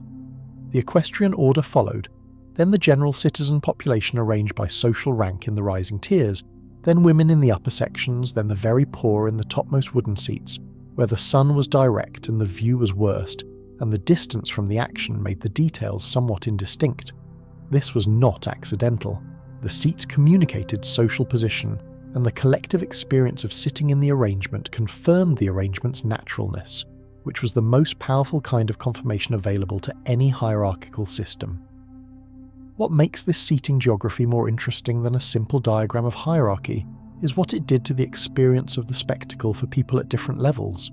The senator in the front tier and the labourer in the upper wooden seats were watching the same events, but they were watching them from positions that produced different experiences of the event. The senator could read the gladiator's face when he appealed for mercy. The labourer could see the entire shape of the combat, the full geometry of the fight, in a way that someone close to the sand could not. The event unified them, in the sense that they were all present and all responding to the same stimuli, but it simultaneously maintained their separation by giving them different relationships to what they were seeing. This was not an accidental quality of the Colosseum's design. The Romans were not unsophisticated about the relationship between physical arrangement and social experience.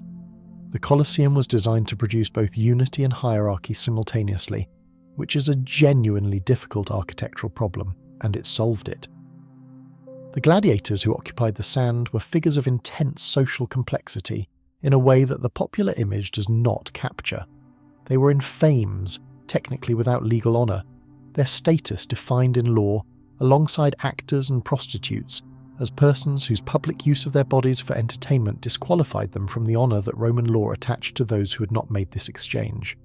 They were owned, in many cases, by lanistae, the owners and managers of gladiatorial schools whose own social status was low enough that Roman law placed them in the same category as pimps and brothel keepers, which is a data point about how the Romans officially regarded the enterprise of training and deploying men to fight for crowds. And yet, the individual gladiator who performed with particular skill and courage could become genuinely famous, in a way that the legal category of infamus was not equipped to handle, and that Roman social reality handled by simply ignoring the contradiction. The graffiti of Pompeii includes declarations about specific gladiators that read more like the enthusiasm of sports fans than the disapproval of citizens commenting on disreputable figures. There are inscriptions throughout the Roman world that record individual gladiatorial careers with the statistical precision of sports journalism, the number of fights, and the wins and the ties and the individual matchups noted as though the record was worth preserving because the person it documented was worth remembering.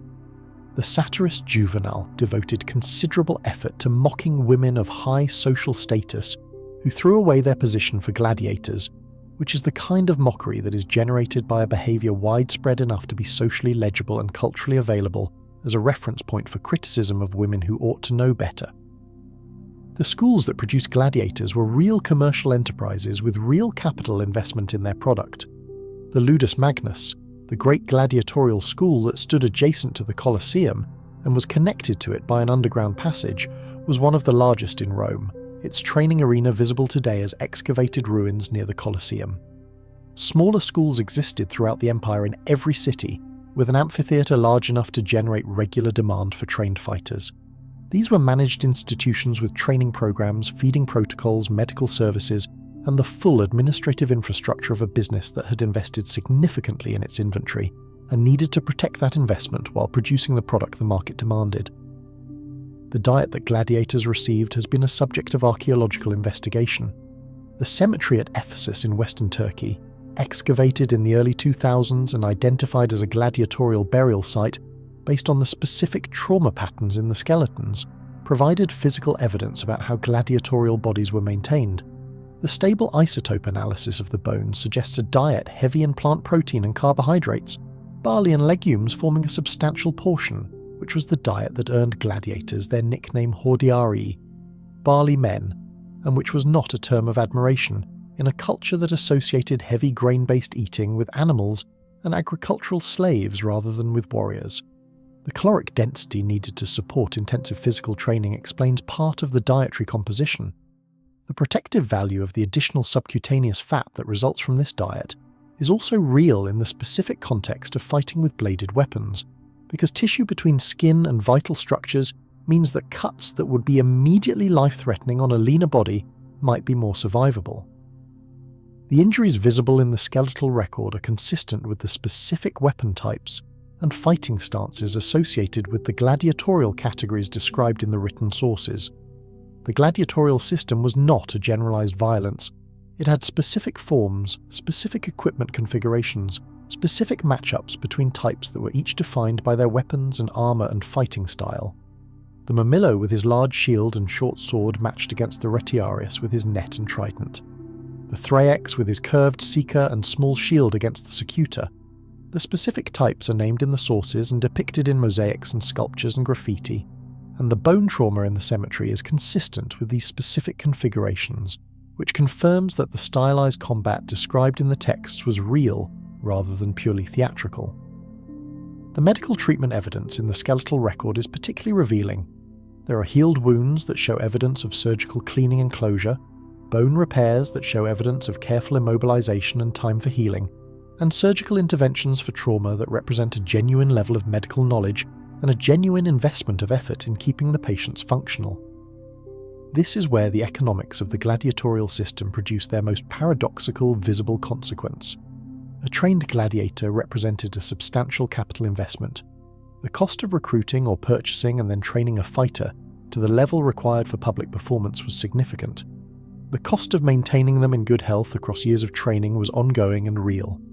Allowing them to die from wounds that could be treated was simply bad asset management, and the medical evidence shows that the managers of gladiatorial schools did not engage in bad asset management regarding their primary investment.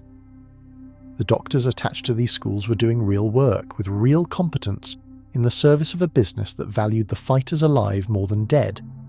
This creates the particular paradox of the gladiatorial medical system, which was that men received genuinely good medical care specifically so that they could be returned to conditions in which they might receive wounds, requiring genuinely good medical care, and the whole cycle operated as a sustainable business within the broader entertainment economy of the Roman world. Not all gladiators were slaves. The evidence for voluntary gladiatorial contracts among free men is substantial enough that it changes the picture in important ways.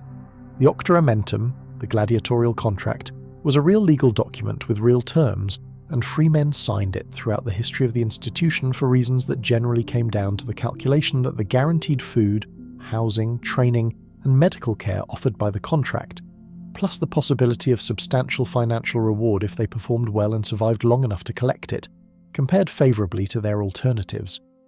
the desperation that drove men to make this calculation was real and structural, the product of the same poverty and economic insecurity that drove men to other extreme choices throughout Roman history. But the choice itself was a choice made under constraint, with awareness of the terms, which makes the gladiatorial system more morally complicated and more humanly legible than the simpler picture of universal enslaved victims. Below the arena, the hypogeum developed under Domitian in the late 1st century was a world that the crowd above experienced only in the theatrical moments when its contents emerged through the trapdoors in the sand. Animals in cages, some of them in enclosures that had held animals from Africa and Asia that most Romans would never see in any other context, waiting for the morning hunts. Fighters in holding spaces, waiting for their event. The machinery of... If you like the video so far, please leave us a like and a sub. A sub to the channel helps us make more videos for you to watch and keep the channel alive. The machinery of elevators and counterweights and trapdoors that allowed the dramatic apparitions from below. The sudden appearance of animals or scenery or fighters from beneath the sand that produced the crowd's gasp of surprise and delight. And the people who operated all of this, the animal handlers and machine operators, and the various support staff who made the spectacle physically possible, invisible to the event by design, present and essential and completely outside the story the event told about itself. The sand was raked clean between events. This is one of the details that seems minor and is not minor.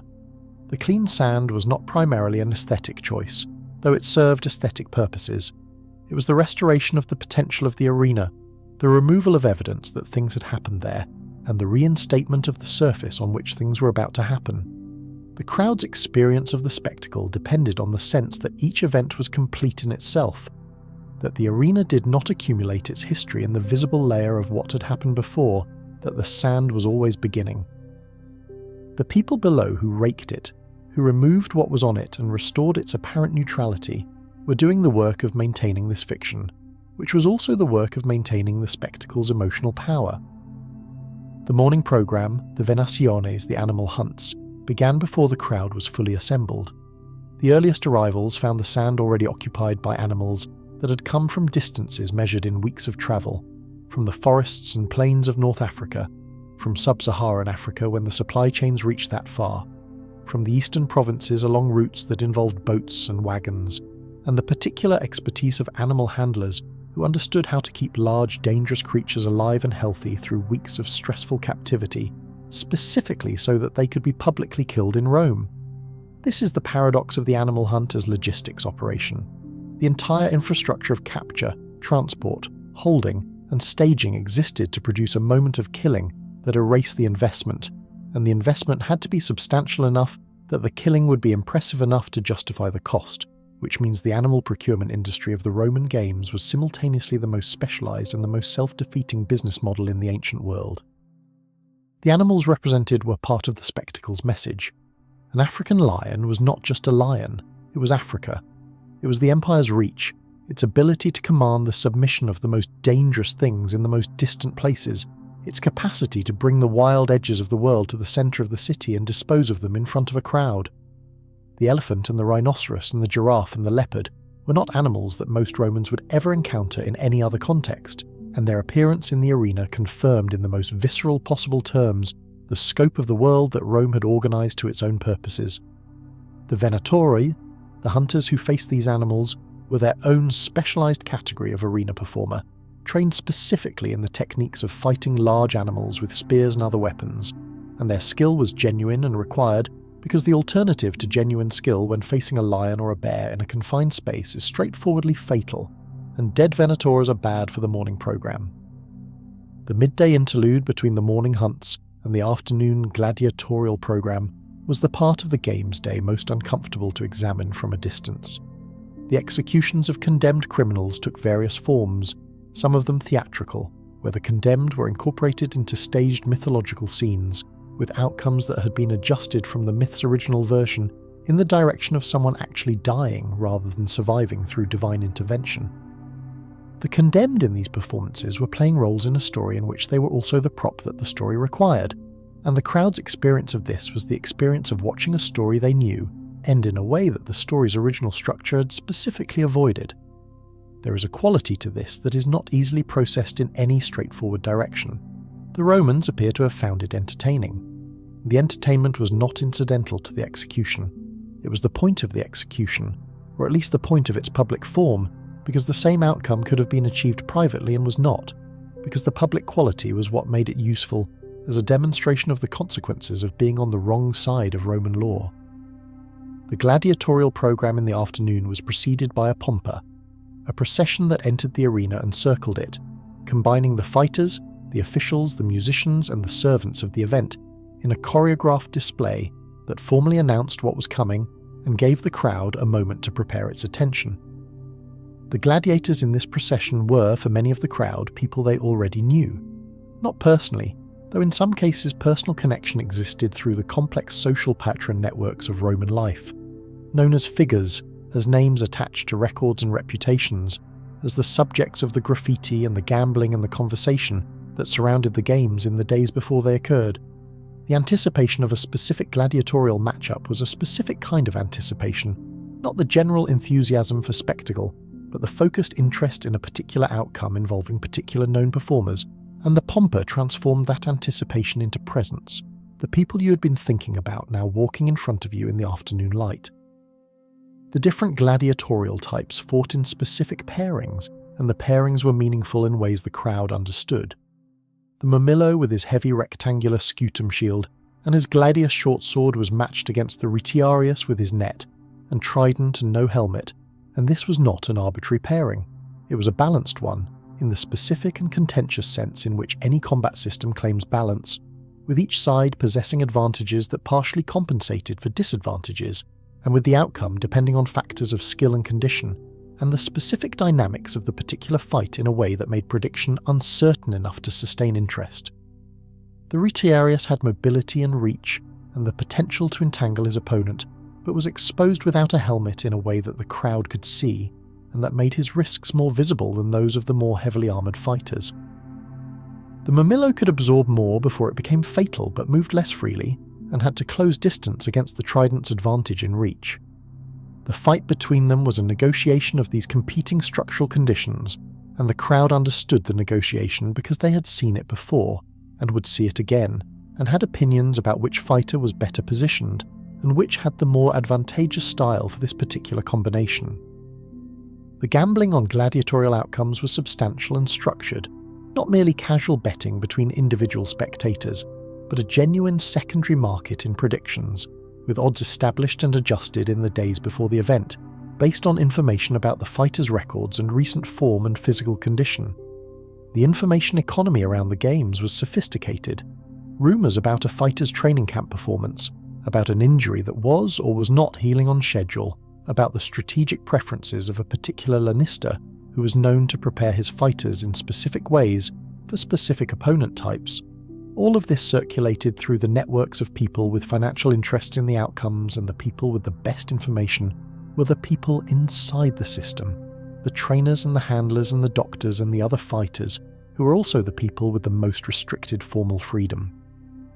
The morning of Games Day, before the crowds arrived, the Colosseum underwent a transformation that was entirely invisible to the people who would experience its finished form. The arena floor was cleared and raked to the fresh uniformity that gave the sand its neutral starting condition. The beast cages in the hypogeum were checked and the animals assessed for condition, because an animal that was injured or sick before the morning hunt was a liability in the arena in ways that were both financial and practical. The technical crew for the elevators and counterweights, the machinery that allowed the dramatic apparitions from below, went through the mechanism checks that their equipment required before it could be trusted with the specific demands of a public performance. The procession route was confirmed. The fight program was reviewed against the availability of the scheduled participants. All of this happened before the gates opened, done by people whose work would be invisible to everyone who experienced the result of it, which is the precondition of all successful production. The Thraex with his curved seeker, a short blade bent at an angle that allowed it to reach around the edge of an opponent's shield, and his small round palmular shield was matched against the Secator, the Chaser, who was equipped in a way that specifically countered the Retiarius rather than the Thraex, with a smooth rounded helmet with small eye holes that made it hard for a net to catch, and a heavy shield to hold against the trident. The secutor's name described his tactical assignment, which was to press forward and close the distance before the retiarius could use his net effectively. The matchup between secutor and retiarius was a foot race translated into combat. The question of whether the retiarius could manage the distance or whether the secutor could collapse it, and the crowd watching it was watching a puzzle play out in physical space with real consequences for both parties. After each fight came the moment the crowd had particular authority over. When a fighter was down and not immediately dead, the arbiter of the fight made the assessment that determined the next step. If the fallen fighter had performed with sufficient quality, the crowd's response to the signal for mercy was a significant factor in the outcome. The editor, the sponsor of the games, made the final determination, but made it in full awareness of what the crowd wanted, because the crowd's approval was the product the games were selling, and ignoring the crowd's preference on a question as visible as this one was not good politics. The fallen fighter could appeal for missio, the formal surrender and request for mercy, by dropping his weapon and raising his left index finger, and the crowd could respond to this with the sounds and gestures associated with granting mercy or denying it. Modern popular understanding has consolidated this into the thumb gesture, which the historical evidence does not clearly support in the specific form of the popular image, but the reality of crowd participation in these determinations is well documented, and was structurally embedded in the event in a way that served the political purposes of the editor and the entertainment purposes of the crowd simultaneously. The crowd at a Roman Games was not a uniform mass. It was a collection of individual experiences stratified by altitude. From the podium level, the faces of the fighters were visible, the physical effort and the fear, and the concentration and the exhaustion, details that the distance of the upper tiers made invisible. The senator watching from the front rows was watching a different event, in terms of the sensory experience available, than the poor man watching from the wooden seats at the top. Both were there for the same program, but the program was presenting itself differently to them, and the meaning they could extract from the performance was shaped by what the performance showed them from where they sat. The equestrian in the middle tiers had a different relationship to the event. Close enough to see quality, but not close enough to see everything, placed socially between the direct political stakes of the senatorial attendance and the anonymous mass of the upper sections, experiencing the games as a citizen of the middle of Roman society, for whom the games were simultaneously genuine entertainment and a kind of social confirmation, the experience of being in the same place and watching the same thing as people all the way from the emperor to the poorest resident of the Subura, which was one of the few occasions in Roman life when this co-presence was literally true. The vendors who moved through the stands during the events were another layer of the day's experience that the view from the sand would never show. Food and drink, cushions for rent because the stone was hard, programs with the day's program of fighters and their records, gambling facilitated through middlemen, all of this operating in parallel to the event itself as a commercial ecosystem, attached to the entertainment like barnacles to a ship, each vendor making their own calculation about which sections of the crowd generated the best trade, and positioning themselves accordingly. The experience of the games for many people in the upper tiers included these negotiations, the purchase of food and the haggling over cushions and the placing of bets, as much as the events in the sand below. The Roman Games ended by attrition over several decades of the 5th century, not by decree, not by moral awakening, but because the conditions that sustained them at imperial scale progressively withdrew. The Christian emperors brought ideological objection. The economic contraction of the later empire made the costs of maintaining gladiatorial schools at the scale required increasingly difficult to justify. The supply of trained fighters declined as the schools closed. The last recorded gladiatorial combat in Rome occurred in the early 400s. The animal hunts continued somewhat later. The Colosseum stood, progressively less maintained, its marble and travertine quarried by later builders for whom it was primarily a convenient source of cut stone, its medieval function as a partial fortress and a site of industrial activity, for lime burning visible in the marks left on the fabric of the structure. Its survival to the present a consequence partly of the extraordinary quality of its original construction, and partly of the decision by later popes to treat it as sacred ground on account of the Christians who had died there, a claim whose historical basis was somewhat uncertain but whose protective function was entirely real. It is a ruin now, and tourists come from everywhere to photograph it, which is a form of spectacle not entirely unlike the original use, the gathering of large numbers of people around the performance of something significant. The view from the outside, the view that the photographs capture, is the grand one, the scale of the structure visible all at once, the arches stacked 3 stories high in the completed sections, the irregular silhouette against the Roman sky. This is the view that looks most like the thing it was. The view, what is difficult to reconstruct from 2,000 years of distance, is what it felt like to wait in those corridors. The practical question of what a trained fighter did with their attention and their body in the period before they were called up through the trapdoors or through the main gate into the sand of the arena.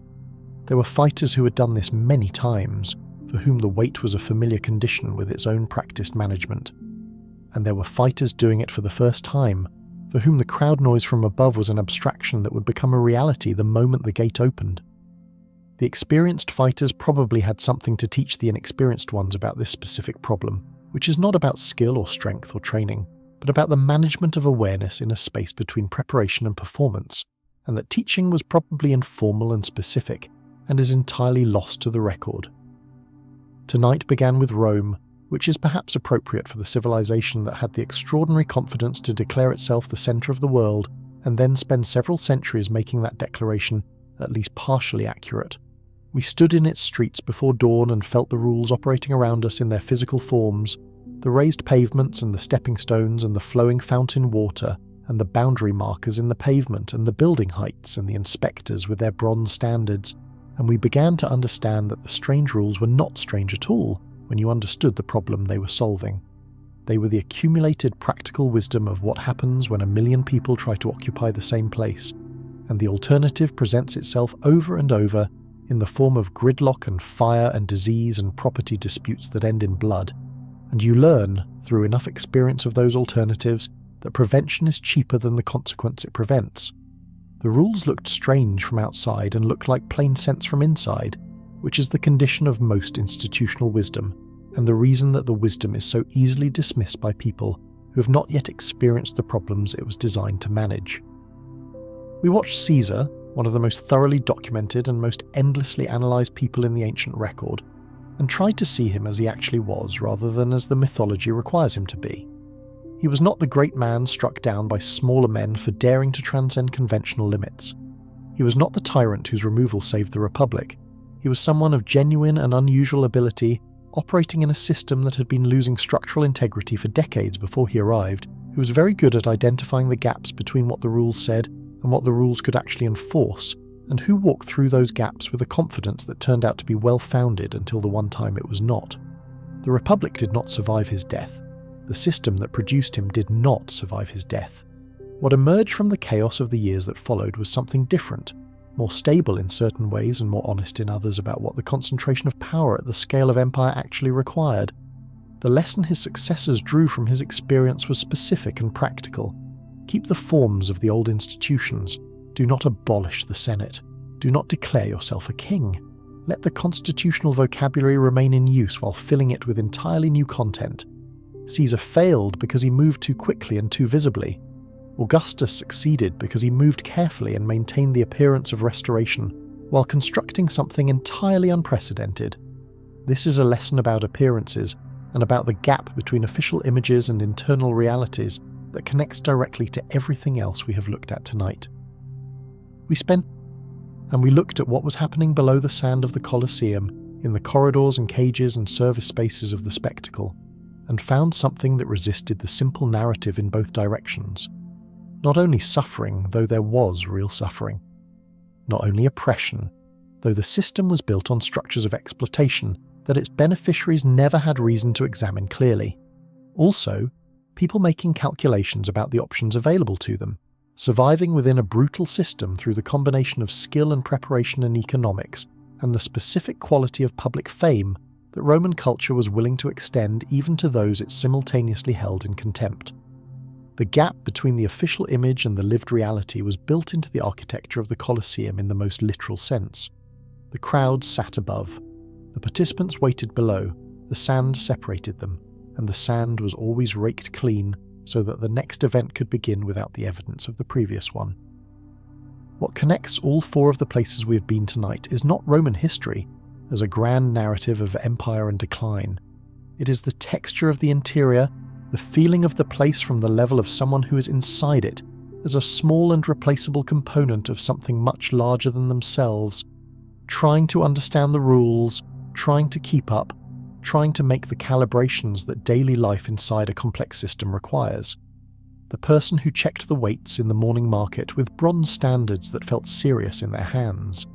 The fighter who waited in the corridor below the sand while the crowd above roared at something they could not see. The official who noted the lean in the upper story of the building before anyone got hurt. The young man with large debts and an exceptional intelligence who borrowed what he needed and spent it the way it needed to be spent and trusted that his ability to move faster than the consequences would protect him from the things moving faster than him. History tends to give us the surface, the speeches and the campaigns and the architectural monuments, because those are the things that generated records and physical remains, and the kind of documentation that carries across 2,000 years of subsequent history. What is harder to find is the person who did the daily work of maintenance, who made the calibration between the written rule and the human situation, who carried the bronze weights and swept the sand and kept the water flowing in the aqueducts and did not become famous for any of it, because fame is a byproduct of failure or of performance, and the best daily work is neither. The history of Rome that we learn is largely the history of what went wrong, because the things that went wrong generated records, and the things that went right generated only their own continued ordinary functioning, which is taken for granted and therefore invisible. The fires and the famines and the civil wars are documented in careful detail. The distribution days that ran smoothly, the buildings that were inspected and repaired before they became dangerous, the market mornings where the bronze standards were checked and found correct and nothing further happened, these are the days that do not appear in the sources, and yet they were most of the days. They were the daily texture of the city's functioning, the unrecorded majority of Roman experience, and the absence of their documentation does not mean they were less real or less important than the events that made it into the written record. The Romans were not a different species making incomprehensible choices in an incomprehensible world. They were people dealing with the same fundamental challenge, which is how to live with large numbers of other people in confined spaces and arrive at some workable arrangement that does not end in catastrophe.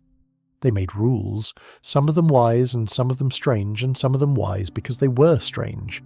They built infrastructure and maintained it, and argued about whether it was being maintained properly, and built more when the existing infrastructure was not enough. They made the daily calibrations between the official image and the interior reality, between what the rules said and what the city needed, between the spectacle and the corridors below the spectacle where the work was done. They had a genius for organisation that expressed itself sometimes in extraordinary architecture and sometimes in the less glamorous form of a well-maintained drainage channel in a lower district market, and both of these were expressions of the same underlying capacity. The capacity to look at a problem clearly, to think about it practically, and to construct a system that managed it well enough that the problem became invisible. That capacity was Rome's deepest achievement, not the monuments, but the daily invisible functioning that the monuments were built to serve. Take that thought with you now into the rest of the night. Rome has been over for a long time, in the sense of the specific political arrangements that constituted it. But the things it was made of are not over. The need for clean water and structural integrity and honest measures in the marketplace, the tendency of capable and determined people to find the gaps in the rules, the invisible daily labour that keeps complex things functional, the gap between the official image and the interior reality, the sand raked clean before the next event begins. These are not Roman problems. They are the recurring problems of human beings trying to live together at scale, and they appear in every city and every institution and every era, with the reliable consistency of things that are not going away, things that are woven into the situation rather than into the specific people who encounter it. There is a comfort in that, once you sit with it. Not the comfort of easy answers, but the comfort of recognition. The person walking the pre-dawn streets of Rome navigating rules that existed for reasons no one had explained to them. The official doing the unglamorous work of maintenance that would never be recognised because its success was invisible. The people waiting in corridors for something difficult, managing their awareness as best they could. These are not ancient conditions. They are the human condition with different scenery. And the scenery, however vivid and strange, is not the point. The point is the person inside it, doing what people have always done, which is continuing and adapting and finding the next step forward even when the road is not clearly marked. Let the forum go quiet now. Let the carts complete their night routes and the vendors set up their stalls in the pre-dawn dark, and the fighters sleep in whatever rest is available to them below the arena, and the inspectors rest before the next building requires their attention. You've walked enough city for one evening. The paving stones will be there tomorrow. The rules will be there tomorrow. The fountains will still be running. Everything will still be there. Rest now. Where in the world are you watching from? Let me know in the comments, and don't forget to subscribe if you want to see more videos like this. See you on the next one.